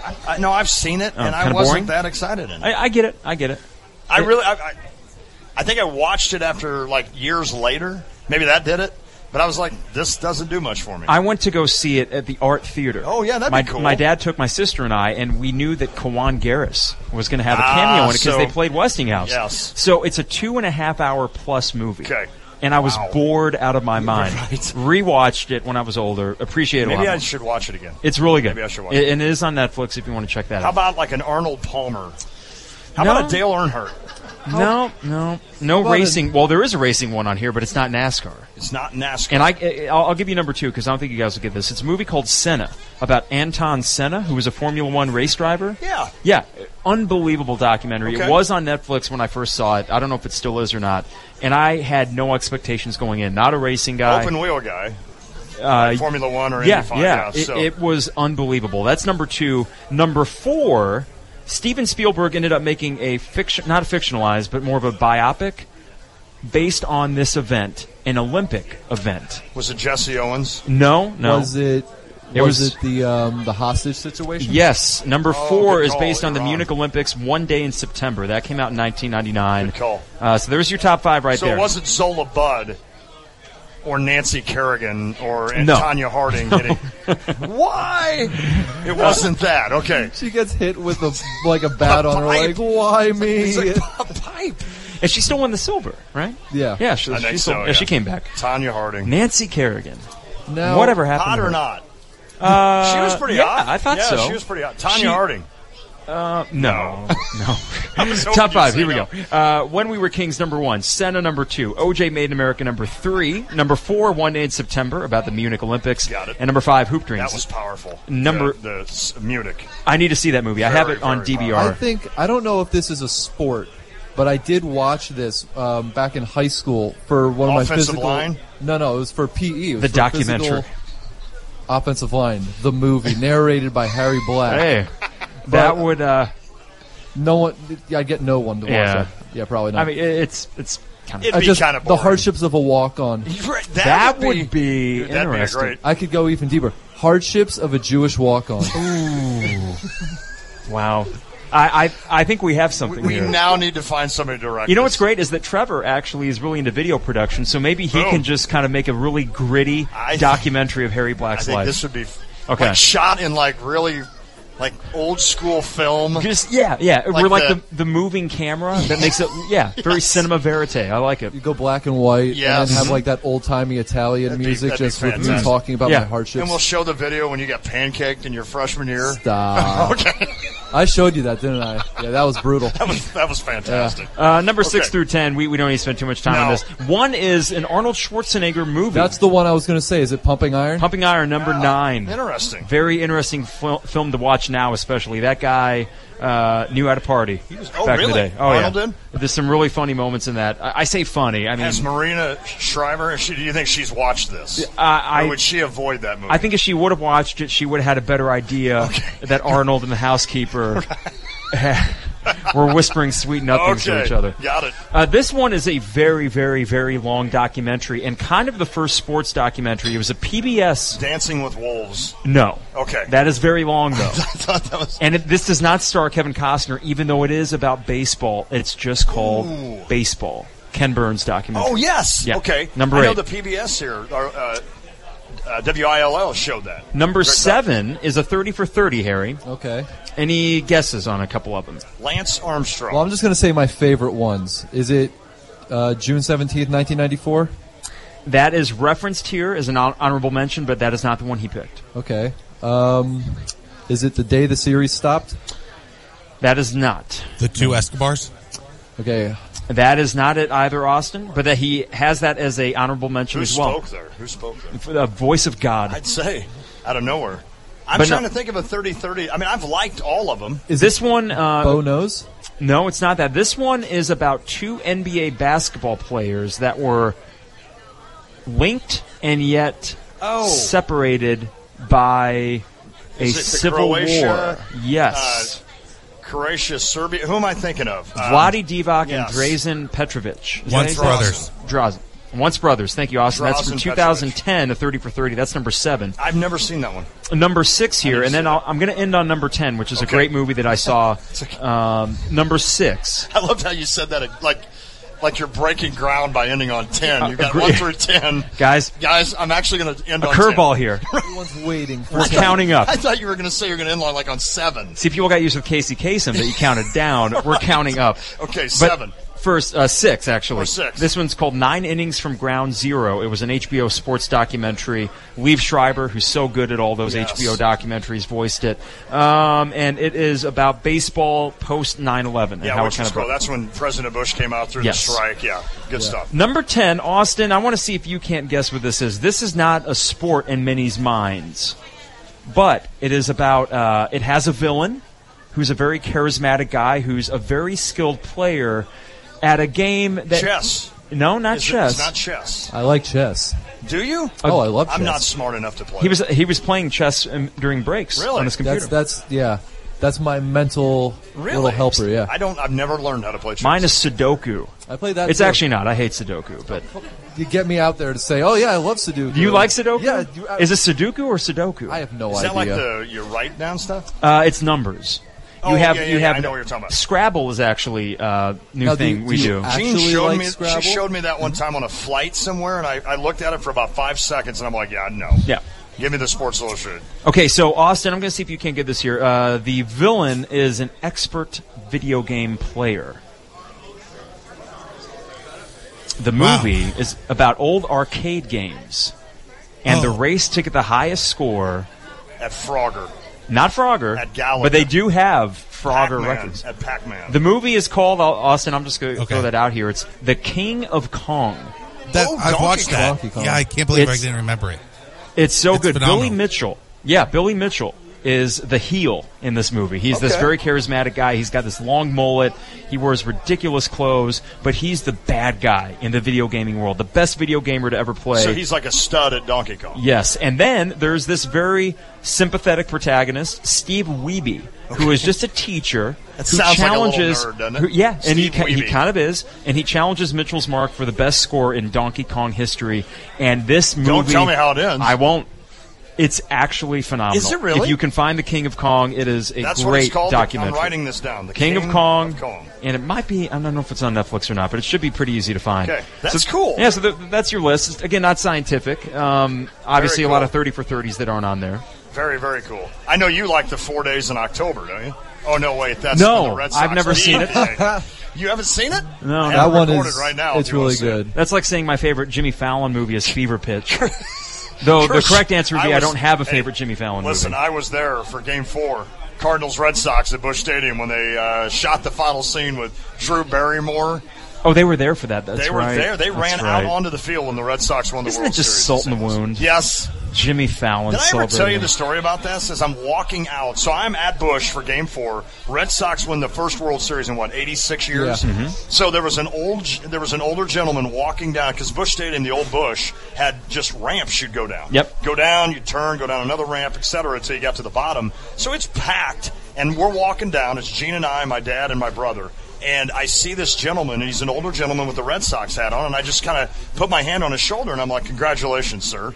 And he kind of laughs, and he's like, that's so funny. And I'm like, what's funny? And he's like, you guys around here are so nice. And I guess he meant Central, or the Midwest. And I'm like, well, I mean, hey, if I was in Fenway Park and the Cardinals won, you'd say the same. And he goes, absolutely not. No. And I thought about kicking him in the shin and knocking him down. Yeah. But I wouldn't do that to an 85-year-old guy. The thing is how many World Series have you guys had as opposed to what they've had? You're probably thinking you would be so euphoric at that point that you'd be like, thank you, young man, for saying that. Yeah, you see, Boston. Instead, he's like, no, I wouldn't say that. Boston can win another 10 World Championships, and they're still going to have an inferiority complex about them. Well, yeah, we all do. And I know I'm biased, but I'm sorry. Yeah. Oh, gee, Carb, what makes you say that? Because I can guarantee this. Now, at first, when you first said what he told you, that it's like, no, we wouldn't. I was thinking about how at Yankee Stadium, when they would have lost Game 7 to the Red Sox, that there was probably not a single Yankee fan that was going to go up and be like, congratulations. No. And that was the day before my 18th birthday. Really? I went to school on my 18th birthday. I wore the Yankee cap in solidarity. I knew they were down. I knew it was rough, but I had to show that I was still there. Look at you. Yeah. Look at you. And what's funny is I got a lot of crap for being a Yankees fan, understandably. You're kind of like John Shire wearing that Illinois jersey. But the thing is, that day, people knew how bad it was because no one even said, no one talked crap to me that day. Oh, yeah, they just stay away from Yeah, because they realized this is, that means a lot to you. Yeah. All right, when we come back, we've got a lot of questions here. We do. We have some, awesome. the Mike's Mike, which is Tay's Take, but asking me questions. It's your Tay's Take, right? Or, it's Mike's Mike. I love this. We're going to do that when we come back. Harry Black's Would You Rather to close out the show. We're going to do that as well. Dealing with old athletes, right? Or former athletes, not old. Former athletes. They're old now. Disgraced athletes. Yes. Okay, former disgraced criminal athletes. Got it. Murdering athletes. When we come back, I'll tell you why you need to be at Bunny's Tavern right now and Saturday. And we'll do Mike's Mike when we return. Live at Bunny's Tavern. It is the Tay and J Show. UVI Community Credit Union for campus and community. Celebrate with 0%, 50,000 bonus points, and 5 times points. The University of Illinois is celebrating 150 years, and the U of I Community Credit Union is getting in on the celebration with this exclusive offer. Now through September 30th, open a new Illini Visa and watch the advantages roll in, like 0%. That's right, 0% on all purchases until May 2018 for qualified applicants. Plus, everyone who opens a new Illini Visa rewards card could earn up to 50,000 bonus points. Use those points to purchase trips, gift cards, electronics, and more. But that's not all. All reward cardholders will earn 5 times points on U of I purchases. Apply for your card today at IlliniCard.org. That's IlliniCard.org. Celebrate the University of Illinois and get rewarded, because no one cheers louder for the community than the U of I Community Credit Union. U of I Community Credit Union for campus and community. Hey Cardinals fans, we have another great weekend of promotions coming up for you. The weekend of July 28th, 29th, and 30th when the Cardinals host the Diamondbacks. Friday night, it's the replica 1967 World Series Championship Trophy. Saturday, the adult replica 1919 jersey, courtesy of Fabic Cat. Also that evening is a fireworks night, thanks to Fabic Cat. Sunday, the Kids Pocket T-shirt presented by the Pasta House Company. Tickets available at cardinals.com/promotions. Check out the new BMW of Champaign. It's not like the old Twin City. They have new on-site local ownership since 2013, along with a new state-of-the-art facility. With a Customer First Service Award winner for 2015, BMW of Champaign does business your way. Yes, they have tons of cars. Yes, they'll get you what you want. Yes, they discount, deal, and even pick up and deliver. So stop in, ask for Ben, and give BMW of Champaign a look. BMW of Champaign at the corner of Neal and Burwash in Savoy. ESPN Radio Sports Beat. From Charlotte, here's Dari Noka. The Dodgers are on pace for 113 regular season wins. That would be the 4th most in Major League history. They also happen to pay their players more than anybody else, $41 million more to be exact. So it would be easy to look at this team and say, sure, it's benefited solely from the ability to pick and choose whatever players it wants. Of course, the Dodgers are 66-29, but that wouldn't do them justice. Just so you're aware, as you see the wins pile up, Corey Seager, Cody Bellinger, Jock Peterson, all Dodger draftees. Chris Taylor couldn't get out of the minors with Seattle before they traded for him. Justin Turner, who's hitting .372, was a utility player the Mets didn't want anymore. In fact, the biggest name bat they got as a free agent or in a trade, aside from Yasiel Puig from Cuba, was Adrian Gonzalez, who's hitting .255 with 1 home run. On the mound, Clayton Kershaw, Dodger draftee. Closer, Kenley Jansen, undrafted free agent, as a catcher. So when you hear about their payroll and assume that LA wins because of free agent acquisitions, you're doing the Dodgers a major disservice. In 60 seconds, which QB do you give another chance? Hi, I'm Jay Farner, CEO of Quicken Loans. Every day people ask me, can I still take advantage of today's low rates? Is it still a good time to refinance? The answer is yes. Now's a great time to call Quicken Loans at 800-QUICKEN. The rate today on a 30-year fixed-rate mortgage is 3.99%, APR 4.19%. Call us today at 800-QUICKEN or go to QuickenLoans.com. That's 800-QUICKEN. Call for cost information and conditions. Equal housing lender. Licensed in all 50 states. NMLSConsumerAccess.org number 3030. At Lowe's, we know that pros depend on their tools to do more than just cut, drill, and sand. Tools help pros meet deadlines, keep promises, and protect reputations. Well, right now at Lowe's, pro customers can get up to 30% off select Cobalt power and hand tools. Plus, get up to 20% off select Irwin and Lennox tools and power tool accessories. Hurry into Lowe's and save on the tools and accessories you count on most. Visit the Pro Desk or LowesForPros.com for details. Ends July 30th, U.S. only. All this talk about Colin Kaepernick still lingering without a team. How about 2 more quarterbacks who are looking for another shot? One, RG3, Robert Griffin III. The other, Johnny Manziel. Now, Johnny Football says he's talked to a few NFL teams. Of course, he took a year off of football and says he's in a much better place.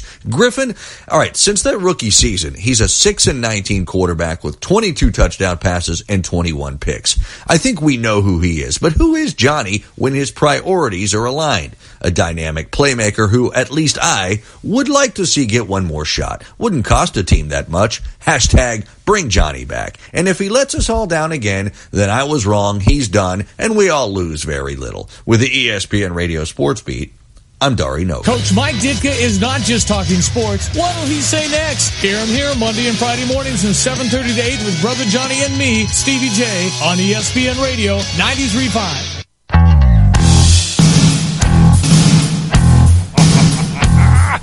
The song that almost went away thanks to Harry Black, who was almost fired.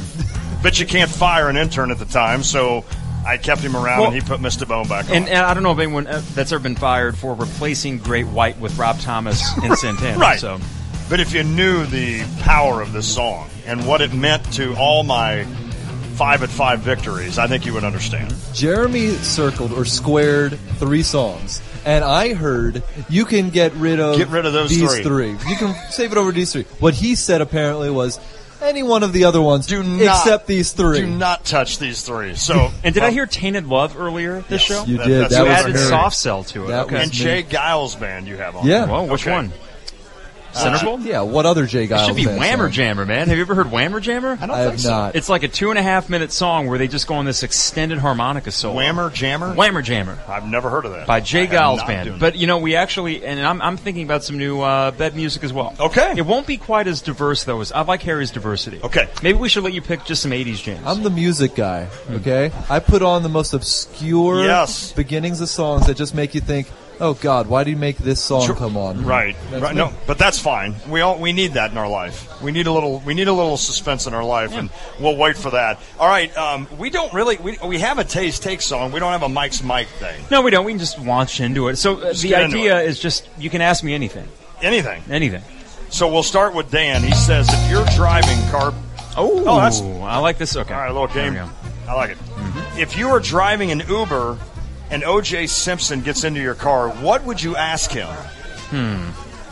What would you ask O.J.? Why so angry? Okay. Like, why did she make you so angry? Got it. I wouldn't say, did you do it? Because he did, in all likelihood. I'd say, why did she piss you off so much? Okay. I think I would ask him how many takes he had to do for the airport. Just running through the airport. Like, how many times did you have to do that? I'm going to go back to when you were lovable. You know what? Actually, scratch that. I'm going to ask him about his experiences on the set of the Naked Gun trilogy. Okay. There we go. And how funny the Nielsen guy was or whatever. Oh, dude, Leslie Nielsen. He's awesome. The best. All right, Tony asks, what song was the most difficult for you to learn? Why? I'm guessing this would be a cover song. Because, I mean, you know, when you write an original, usually you write it based on things you're comfortable playing. Now, is this Invictus or Decadence? This is Decadence. Okay. Yes, Invictus has long since been retired. The name raised a few eyebrows. They thought we were like a social activist band, but we really weren't. So we went with Decadence. We went with Decadence. The hardest one, probably, I'm thinking to the different great cover-up sets we've done. We've done Queens of the Stone Age. That was tricky. U2 was a little simpler. But finding out the guitar intro to Streets and getting the delay pedal right, that was tough. I'd have to go with the Guns N' Roses song, though. Probably Mr. Brownstone. Okay. And putting that together and getting it right. That was awesome. Yeah. That set I had to miss, but you've got a video of that, don't you? Yeah, it's on YouTube. That's right. It's on YouTube. Decadence is Guns N' Roses. Tony actually asked a bonus question, why the Yankees? My dad, right? grew up in Paxton, and this would have been in the early 60s when he started really paying attention to baseball, and it was the old baseball card in the bicycle spoke, right? Yeah. So they didn't really keep good care of them, but he collected Mickey Mantle cards, and Mickey Mantle was his guy. So, ironically, maybe not ironically at all, I still don't know that word. That and irony, though. The first World Series he watched was not 61 when they won it, it was 62. Which I believe they lost to the... No, they might have won it in 62 and lost in 64 to the lost Cardinals. In 64 to the Cardinals. And Bob Gibson pitched, I think, 3 shutouts. He did. So that was when he became a Yankees fan, and yeah. Awesome. Jason Ash, your ultimate Woodstock lineup. Should I go modern day or back when Woodstock happened? I say Woodstock happens right now. With active bands that are attainable. Who are you going? Okay, well, I am throwing $20 million at Led Zeppelin to come back for one show. Boom. So they'll have one. I like that idea. And you know what? I'll have the Stones, who were not at the original Woodstock. Oh, okay. I'll pay them another $15 million. Got it. And those are the nostalgia acts. Some Taylor new acts. Swift? No T-Swift. Okay, good. No, I wouldn't get her. I wouldn't go to it. I would add some new rock bands. I say new, but current rock bands. Queens of the Stone Age, they're going to play. My Morning Jacket is going to play. Never even heard of them. I'll let Dave Matthews Band play, of course. Yeah, well, of course to see them for a 73rd time. And Jimmy Buffett? Sure, why not? I mean, a festive atmosphere. Yeah, all right. They'd be fun. And no country music in it. No. Okay. No. Got it. No rappers. Only good country. Okay. No Jay-Z, Kanye. No, probably. I'm not into rap live. I don't think Nelly raps. Sure he does. Does he? Is Nelly a rapper? He's kind of a singer. Yeah, I'd say he's more of a singer. Jimmy Coca Pop, listen to me. Right? Yeah, it's I don't know. I'm not into Light Nelly. it up and take a puff. Okay, that's a pretty good lineup. Country though. grammar. Go down. Okay. Yeah. Evan asks, ice cream in a bowl or a cone? Neither. I don't like ice cream. If you liked ice cream. In a cup. So you're not even going bowl or a cone. You're just being as... I'm going a paper cup. Okay. I like the waffle cones. Harry? I'm not an ice cream guy either, actually. I eat it like 6 times a year, maybe. I like it in just a bowl, I do when I eat it out of a cone, I like it in one of those. I don't even know what it's made out of. That's because you were one of those pain in the you-know-what as a kid, and your mom was like, Harry, I'm tired of messes. Here's ice cream in a bowl. Is that right? That's probably correct. All right, we got this one. Evan asked again, favorite Illinois NCAA tournament game, excluding the 05 team. So this is going to be random. I mean, you're going to have to really think back for an Illinois tournament game. Yeah, all 3 Sweet 16 appearances I've seen in my life.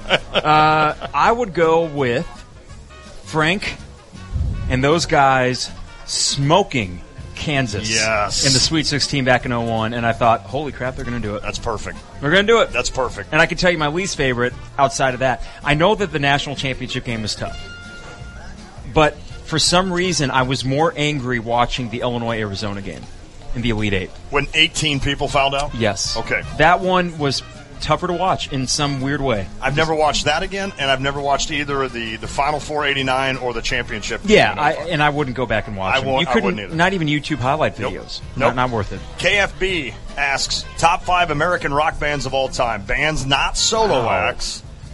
Led Zeppelin on that? Well, no, American bands? Yeah. I'm sorry. Top 5 American rock bands of all time. Most of my favorites are British. Cars. I mean, they're okay. Yeah, sure. I guess Aerosmith gets a token spot. Guns N' Roses. You know. I know it was only one great album. The but Beatles. I'm kidding. The Beatles, of course, from Connecticut. And lest we forget the Who from Tampa. Who else? Gosh. What about Matchbox 20? Well, wow. I mean, Def Leppard? Oh, wait, they're not from... No, they're British. Do we have 5 American rock bands? I mean, okay, here's the tough thing. A lot of the best American bands are like Tom Petty and the Heartbreakers, Bruce Springsteen and the E Street Band. So if it's... So are the Heartbreakers and the E Street Band, are they not from America? No, they're American. So why couldn't you include that? Well, because they said no solo acts. Man, this is hard. Can I include Zach Tom Brown band?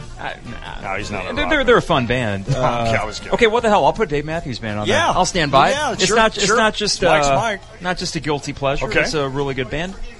Leonard Skinner. That's actually a great call. Boom. ZZ ZZ Top. Top, yeah. They're top 10. We're going to do Tom's Take next time. ZZ Top, though, would only be pre-Eliminator when they added the synthesizers. Okay. And the synth, like Legs and Got Sharp. it. No, I'm talking like LaGrange. Okay. What about all the Seattle bands? Like Nirvana? Soundgarden, Nirvana, Not bad. Pearl Jam. I was never into Pearl Jam, but I respect them. Skid Row. Foo Fighter, yeah. All right, Queens of the Stone Age is one of my top 5 American bands. Ben asks, you get $100,000 to buy a car, new or used. If I've got $100,000, I'm not going to buy a used car, I doubt. Mm-hmm. But for giggles, what is it? I'm going to buy 100 1987 Ford Tempos. Just 100 of them. 100 Ford Tempos. Look at you. Yeah. That's pretty... And you're just going to give those out They're to people? awful cars, Okay. but for the novelty of it. You're just going to give them out to people? Yeah, because I'm not a car guy, so I would buy a Tempo and pocket the other $99,000. Look at you. Look at you. Mm-hmm. All right, that's pretty... Okay, last one, Patrick. What is one movie you hate that everyone else seems to love? Well, Dark Knight Rises was controversial. Like, not everyone liked that. Yeah. A movie that I hated that everybody else loved? Yeah, that's what he asked. I didn't hate it, but not to harp on Christopher Nolan, Inception. I never saw that. We watched movies on Christmas Eve, and I watched it, and I was like, I'm not into it. It wasn't good. I'm not feeling it. Okay. Now, Austin loves that movie, and he's thinking, Carp, what so the hell he's are you mad talking at you about? right now. All right, that is Mike's Mike. So now it's time for Harry to take over with Harry Black's Would You Rather. We'll get a jingle for this someday. Okay, one of these days we'll have a jingle for that. All right. So what do we got? Okay. In light of the O.J. Simpson parole hearing, would you take a player who has had a notable run-in with the law for your team if it meant that you had a better chance of a championship? And if so, who would you take? And the examples I have are some NFL players: Ray Lewis, Lawrence Taylor, Michael Vick, O.J. Simpson, Plaxico Burress. Baseball players: Pete Rose, Darryl Strawberry. And then the other ones I have are Kobe Bryant in the NBA and Ed Belfour in the NHL. This is a great question. What did Belfour do? I don't know. It was Doesn't matter. Like, I didn't know that. It was some kind of, I think, like Belfour. resisting arrest or something like that. Who hasn't done that? Like, Come on. hockey players are Everyone's squeaky got clean, that. but I had to pick one of them. Okay. First of all, to answer, hell yes, I would. If it's meaning a championship for me, I want to win a Super Bowl with the Arizona Cardinals. So give me that list again of the players. You want Lawrence, Plax? I want LT, not because of Lante. I want Lawrence Taylor coming off the edge. He was so dominant, it was ridiculous. Give me Lawrence Taylor on Arizona. We win a Super Bowl. I think it depends on the crime. Like double murder, no. Okay. Shooting yourself in the leg at a New York nightclub? Right. Yeah. Right. I'll take Who was the Plaxico Burress basketball? on my team. Oh, yeah, Plaxico, yeah. Yeah, and that's... Which, by the way, the fact he went to jail for that, I know it wasn't a registered gun, but come on. Man. Like he shot. The punishment should be he shot himself in the leg. There's laws. So, yes, I'm going with that for a better chance at winning a championship, but I'm drawing the line at murder and, like, sexual assault. Okay. If I can do that, if I can add that caveat in there. The people on this list that I would take, because I would not... I've always never really gotten behind Ray Lewis. Yeah. Everyone treats him like he's this transcendent, oh my God, he's such a great person. He was involved, even in a little small amount, he was involved in a double homicide. But... No, I agree with you. Yeah. Of the people on this list that I would take, maybe just because he was an Eagle, Michael Vick. There you go. Mm-hmm. Yeah. There you go. I like dogs. And you know what? Look at all those names on that list. So we've forgiven everybody on that list. Except for Vic. I will never forgive that. Huh? No. Stop. I like dogs. I like dogs, too. I like people. The thing is That's you see so some cool people. what he You was see doing. people on this list. He did his time for what he did, and you have people who were involved in murders who got away with it. Let's do a degree of crime draft tomorrow. Wow. We'll select most severe 30 minutes in our 30-minute show. Okay. We'll rank dogfighting and regular human murder. That's interesting. On tomorrow's show. Hey, I want to thank our guests today. We had one, Brad Sturdy, orangeandbluenews.com. Want to thank Harry Black, Mike Carpenter. And tomorrow, Cubs Cardinals. You'll hear it on ESPN 93.5, Cardinal version, Cubby version on US 105.9. And 105.9. Austin Berkman, thank you for helping out. And he's going to the Cubs Cardinals game tomorrow. Is he? Yes. Okay, Austin, I hope you leave with a bad taste in your mouth from that one. Live at Bunny's. Come join him Taco Thursday. $1 beef tacos, $1 chicken quesadillas, $14 mix and match domestics. And don't forget this Saturday, it's our parking lot party. Reckless Whiskey will be playing in the parking lot. Come early for that. We're live at Bunny's. We appreciate it. It is the Tay and J Show.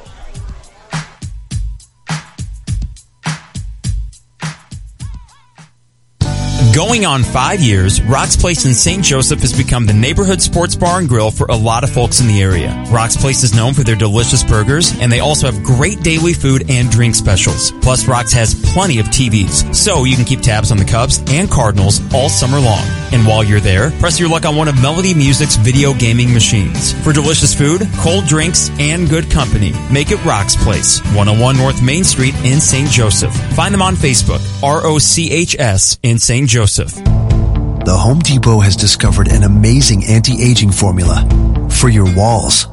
Behr Premium Plus Ultra Paint, interior and exterior, starting at just $29.98 a gallon. Behr's formula provides superior stain blocking coverage, keeping walls looking newer longer. It's not the fountain of youth, unless you're a wall.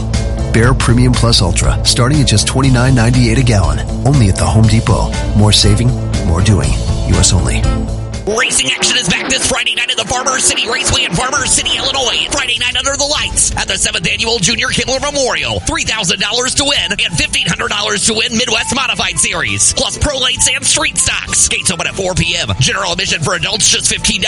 Kids 12 and under get in free. Pit passes $30. Kids 12 and under pits just $15. At the Farmer City Raceway for the 7th Annual Junior Kimmler Memorial. Presented by K&S Furniture and the City of Farmer City. The Farmer City Raceway, where we'll sell you the whole seat, but you'll only need the edge.